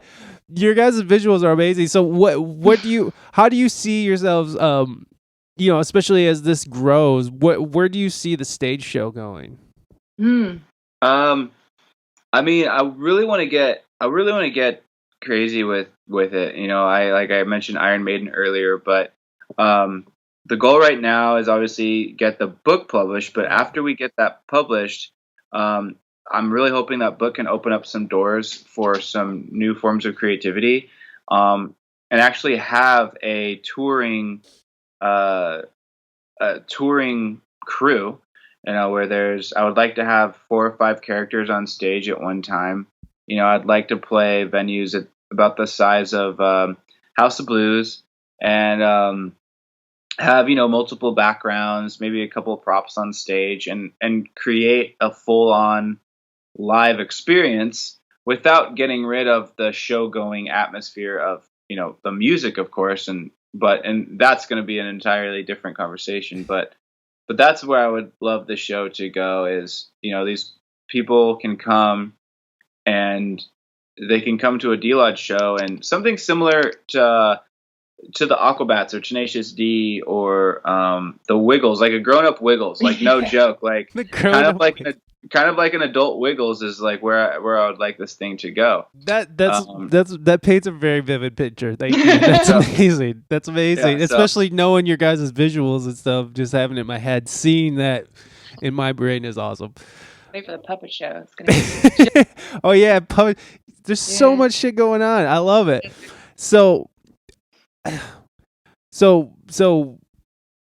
do you see what do you see the future like? How do you see like 5 years down the road with this, or is that just too far to even think about right now? Like what was your guys' ideal like in 5 years? What would you like to see? Personally, I don't like to think about that for myself. Yeah. But as for the band, it would be a mistake to have that same opinion. So for my life, I have no idea 5 years from now for me. But for DLOD, yeah, I mean, I want to basically what I was just describing. I would like to have that type of show set up by then. I would like to have a regular touring show that goes out, a few months out of the year. I would like to be a few more books into the series. I would like to be having the conversation of what we're going to do after the 7th book, whether that's going to be an animated show, whether that's going to be a live action show, whatever it is. And just have grown the brand and made it look like whatever it looks like at that point. That would be the goal. How about you, Gallie? What would you like to see? Personally or for DLOD? Yeah, I was going to say that's a nice distinction to make. Well, personally, I'd like to release a lot more content, and it looks like I'm already kind of on that track.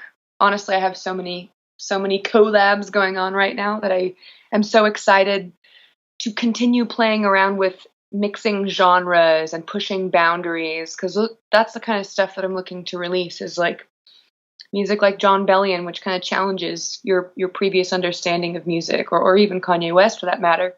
So I'd like to release a bunch more music, and I already know that's going to happen. I would love to have traveled a little bit. I still haven't done that. That's one thing that has yet to be checked off of my list. So wherever DLOD goes, we were talking about maybe an East Coast visit, another tour. Well, we might be heading to Australia soon, which is going to be very cool to see the home of Noise Cartel. And releasing a bunch more solo music as well, because I only have like 5 tracks officially out, but do I have a cavern of music? Oh my goodness, I have so much music that I want to release, because I write in almost every genre. Oh, cool. So it's overwhelming creatively. So really focusing on that, and maybe getting an acoustic of my own out, an acoustic album. Yeah. And then continuing to perform and develop a standalone business that can carry me into an early retirement. And by early retirement, I mean giving me the opportunity to hike a mountain somewhere in the world, yeah. Or go chill, in the jungles of blah, blah, blah, or on a green field and yada, yada. So I don't really have grand aspirations or goals, but if my life goes in that direction, I welcome it. I had to go through a lot of preparation to be in this emotional and spiritual place. So it's kind of like whatever happens, I'm just going to be happy no matter what. Well, happy and depressed, but like. Well, I mean, can you ever be, I feel like the pursuit of just happiness is kind of a fool's errand. No offense if that's your joy, because there's just no way you're always going to be happy, but you can be happy with where you're at enough. And you were saying that earlier, where like you can be okay with yourself enough to where when those horrible things that are going to happen, horrible things are going to happen to you in life, but when those things do hit you, to have yourself put together enough to be able to rise up out of the shit, and somewhat unscathed. But yeah, I don't know. It's just finding a happy medium, I guess, is a good goal for most people. And yeah. I'm not trying to tell you what to pursue. Please don't take it as like you better not be pursuing happiness, because that doesn't exist. Happiness is relative, so. Well, you guys, I really appreciate you guys coming on the show. By the way, Gabe, you doing all the guitar work on these albums? Yes. Because there's this excuse me. There's this fantastic solo. We should play another song, and I think. That's I forget. Yeah, sorry, that's Eddie Vasquez from Zimani. Oh, okay, so that's Lizards and Labyrinths, right? Yeah, and actually, now that you bring it up, sorry, I didn't understand fully the question. We actually had a lot of guest artists. Okay. This record. So, if you look at the songs on Spotify, I believe, it'll actually have their names. Yeah, I did see a lot of names going on. So, like, a lot of the synth is done by Pretty Howtown. Mundy Spears is on the record. There's Eddie Vasquez. There's Violin Girl. Lele Rose. Zachary Murdoch, who's a good friend of ours. He's if you haven't heard Zachary Murdoch, you should check him out. He's an incredible rapper. Yes. Is he the one who raps on it? Is he the rapper who's rapping? Yeah. Okay, cool. And it just, so many people came together. We had people like stomping on the floor for Make a Toast. Like in the last chorus of Make a Toast, there's like a bunch of people slamming up and down on the floor, and just to create this like bigger bass kick drum kind of sound. And so and again, this record was so collaborative and it was so crazy, and it took a long time to make. But I think for this next one, it'll be kind of more like pared down. Yeah, just kind of bare bones, and then see what happens, and then who knows, might get bored again, and the next one will be all crazy. So. Yeah, no, that's awesome that you just whatever it's gonna be, it's gonna be. So that's how it's gonna be. Yeah, let's play a song. What song should we play? I was just talking about that solo, but in Labyrinth or Lizards and Labyrinths, but we don't have to play that. What's the song that you guys would want to play? I love Make a Toast. Okay, that's the first song, right? Yeah. All right, well then let's listen to Make a Toast, and we'll be right back and wrap up with Digital Lizards of Doom.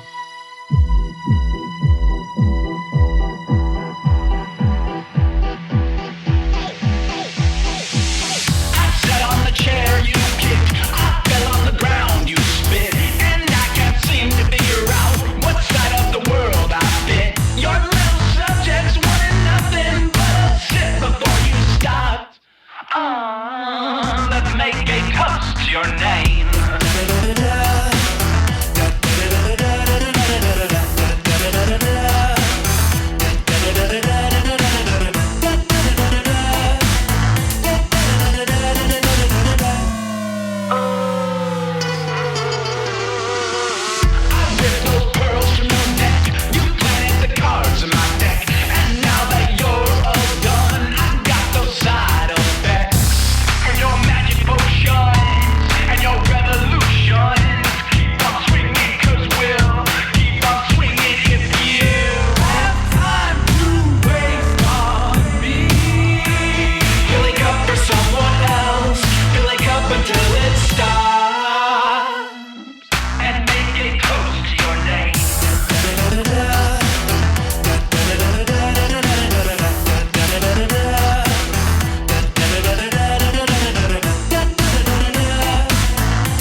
Everybody!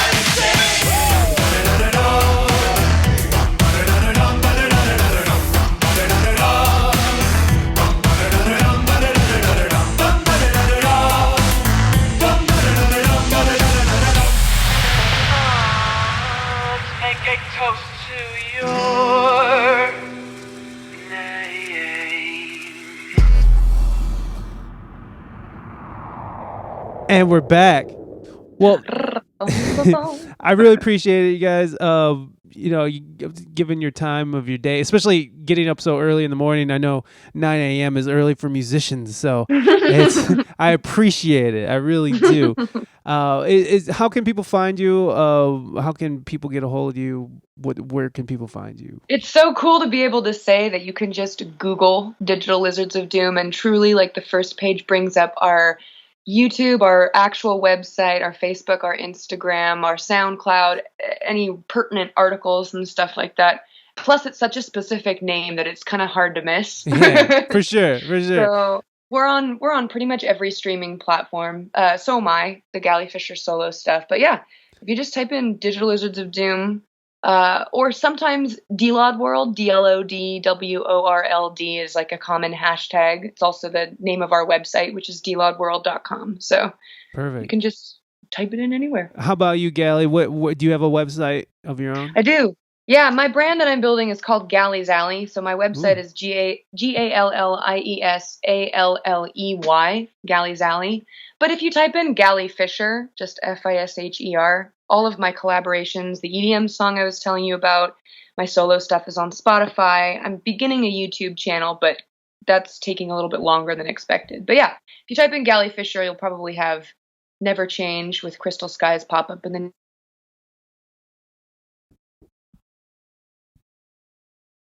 Oh, sorry, we froze out there for 1 second there. Oh, that's all right. I was just saying I'm on pretty much all the platforms. You can just type it in similarly. Gallie Fisher, GALLIE. Awesome. Yep. All right, guys. Well, I appreciate it. Do you guys mind taking like a little Skype picture? Yeah. I'm gonna try. I tried doing it while you guys were talking earlier, but this will just be for the the podcast cover.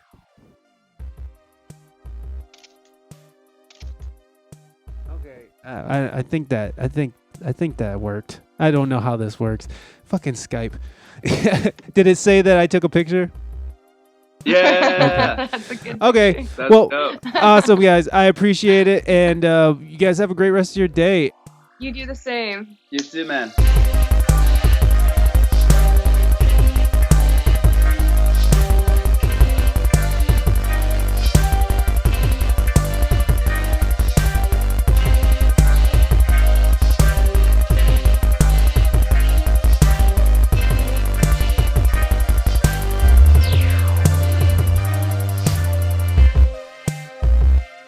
Thank you, Gabriel and Gallie. I really appreciate your time. You guys were very wonderful and beautiful young people that I enjoyed talking to, and I am rooting for wholeheartedly because I just want I want to see these comic books, and like I want to see this. I want to see them go to the next level, whatever that level is, because it's such a expansive world, and those are huge right now. And like people think that everyone has a short attention span, but yeah, Game of Thrones is this huge complex show that was massively popular. People are gathering in theaters and arenas to see philosophers talk. So I don't think that I don't think it's an attention problem. I just think that I don't know what it is. I think it's a ad revenue problem because people want you to click on everything. So I don't know. Maybe that's it. I don't know. I'm just a musician who does intermediate to advanced tutorials on Instagram, which you can follow me at wespeakenglishgood. Go check it out. Follow us. I've been working on these tutorials, and I've been having a good time with them. I've been learning while teaching, so it's one of those things. I've been busting out the what do you call it? The metronome again. I'm bringing that back. I don't know why I stopped practicing with the metronome, but I did. And I'm ashamed of myself. And so for penance, and those of you who are not familiar with the Catholic religion, penance is when you go and confess your sins to the priest and then have to go do a prayer in front of the bloody hanging Jesus and the altar, and you gotta say like 10 Hail Marys. That's your penance. So it's like, hey, I just robbed a liquor store and shot the attendant. Forgive me, Father, for I have sinned. 10 Hail Marys and you're good to go, my son. And there you go. You're good to go. 10 Hail Marys. So these videos that I'm doing on Instagram are my penance that I'm doing for not for shooting the attendant at the liquor store I was robbing, but for not using a metronome, for being lazy with my playing. And I really just wanted to start transferring or transposing licks from instrument to instrument because I have my set of tricks for each instrument, and it would be nice if that was like a level playing ground. You know what I mean? Like because there are things that you can do on the piano that you can't do on the guitar, and vice versa. There's things you can do on the bass that you can't do on any other thing. So not all the licks are gonna transpose across the board. But I feel like when you're doing things like that, like my last post I was talking about, I was comparing being a multi-instrumentalist, playing licks from one instrument to the next is sort of like muscle confusion when you're physically training, like in the gym. There's a method called muscle confusion training, in which you're doing all these you're one day you're doing legs, and then the next day you're doing what is it? You're just mixing up your exercises, so it kind of confuses your muscles and it breaks through and it kind of plateaus. You're even if you're sore, you're working through that soreness and because you're trying to break through a plateau because you hit a point when you're working out where you just stop making gains, where it's like I can't get anything heavier, or I can't, I'm not losing weight again, like I'm just stagnant. And I kind of felt like I was getting there in my playing. And so I started learning all these different licks on different instruments. And it really, like muscle confusion, it broke through a few plateaus that I've been just sort of hanging on. And it was real quick, too. It was real quick. Like just breakthrough, just like boom. It was like as soon as I broke out the metronome and started playing, the same thing on different instruments, all of a sudden it was just like breakthrough. Oh, I see rhythm differently now in the way that when I attack the notes. Oh, I get it. I get how these different swinging motions and swinging playing styles in jazz, how that makes all the difference, where you can play chromatically almost. As long as it has sort of a swing to it, you're sort of swinging into that next note and then right out of it. It's interesting. It's just, I'm trying to explain how it made sense to me, but I'm doing a terrible job at it. In any case, I've been having a good time with that on Instagram, so go check it out. We Speak English Good at We Speak English Good on Instagram.com, or you can go check it out on Facebook.com. We Speak English Good. So it's the same feed. I'm uploading the same videos and shit. The only difference is, I think, between Instagram and my Facebook page is that I like to share memes on my Instagram through Instagram on my story, and those memes don't always transfer over to Facebook because they are, I don't know, I guess Instagram owned or something. I don't fucking know. I thought they were both owned by Zuck, by the Zuck. Anyways. Go to ReinaMystique.com, ReinaMystique. Check out the latest album, 1018. Check it out. We had a great time making it. We think you're going to like it. Check out the experience tab at ReinaMystique.com. And find out where me and my wife are playing that Acoustic Soul. You can also get physical copies wherever we're playing or on the website itself as well of 1018. Wow, that was really a sloppy ad right there. That was sloppy. let's try Moded. Go to modedhellamoded.com and check out Moded embroidered patches and apparel. They always are updating their ever-expanding catalog. They got amazing patches like the SpongeBob I'm outta here meme turned into a patch. Can you believe it? No, you can't. You can find these big ass patches that have Lisa Simpson as Cameron from some movie I can't remember. They got Wu-Tang patches, which is my favorite thing. That was like the first thing that I loved about it was the Wu-Tang patches. And I have a Wu-Tang patch that has the colors of the Mexican flag, but also has Bender. Bender, because his last name is like Rodriguez or something. Bender Rodriguez, because he was made in Mexico. So he's on my patch. He was also making some Mexico color Wu-Tang with the Spanish-speaking Bumblebee from Simpsons, but he got a cease and desist. Because of copyright infringement. Oh, but I probably shouldn't have said that. But go to, hey, we're on the up and up over here at modedhellamoded.com. Okay, you come down here, we'll get you some batches. All right, hey. Wow. modedhellamoded.com. Go to modedhellamoded.com.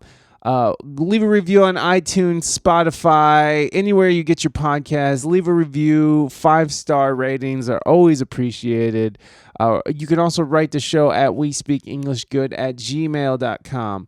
Let me know what you think of the show and how things are going and how this conversation went. Even though I was high AF on cold medicine, no, allergy medicine. And if you guys know anything about allergy medicine, it fucks you what was it? We used to, when we were kids, we used to go and, I better not say this. No, it's okay. Who cares? Don't do drugs, kids. When I was a kid, I would go to the store and buy the cold medicine. I can't remember what it was called, but we'd buy a bunch of these cold pills and we would abuse the fuck out of them. Just take the whole package.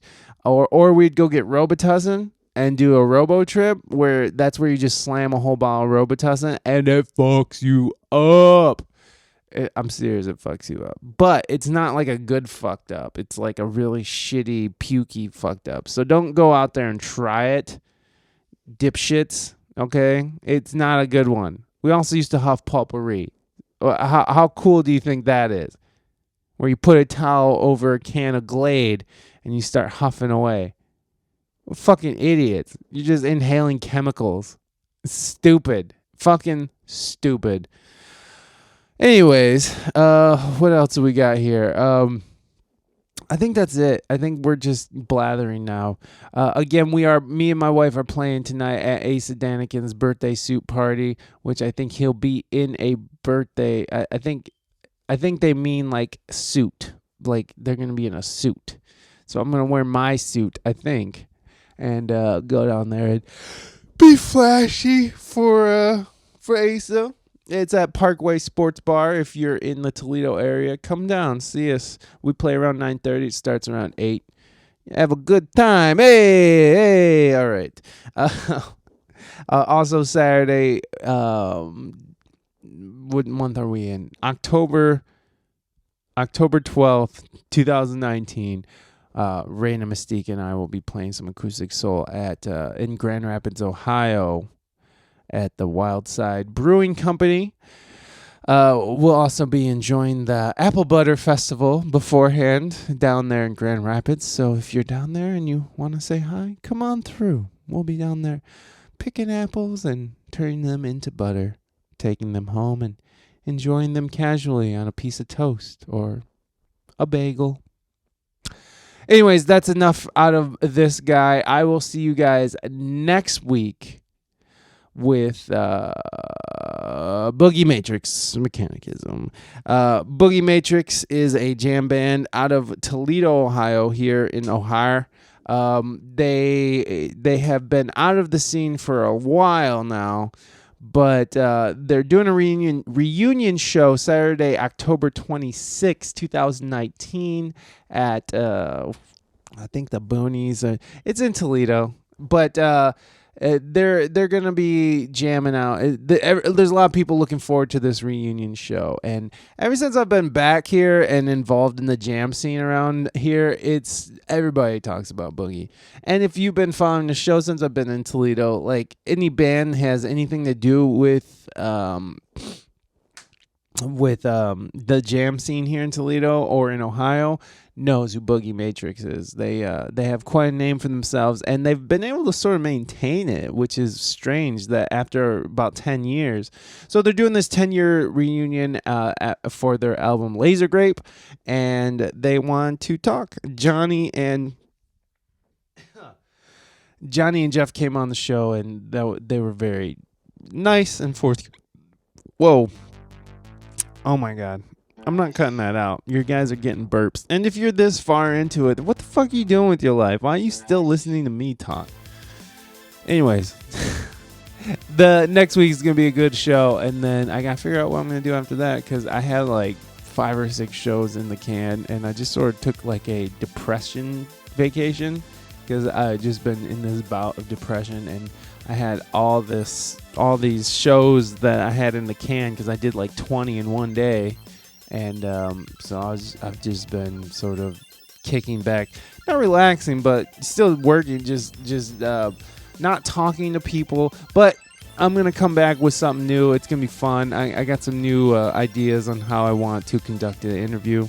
It's just one idea. I think it's funny. So be on the lookout for that. Be on the lookout for Boogie Matrix next week. And, be good to your fellow human beings. HJ's for everybody. Bye. Fresh.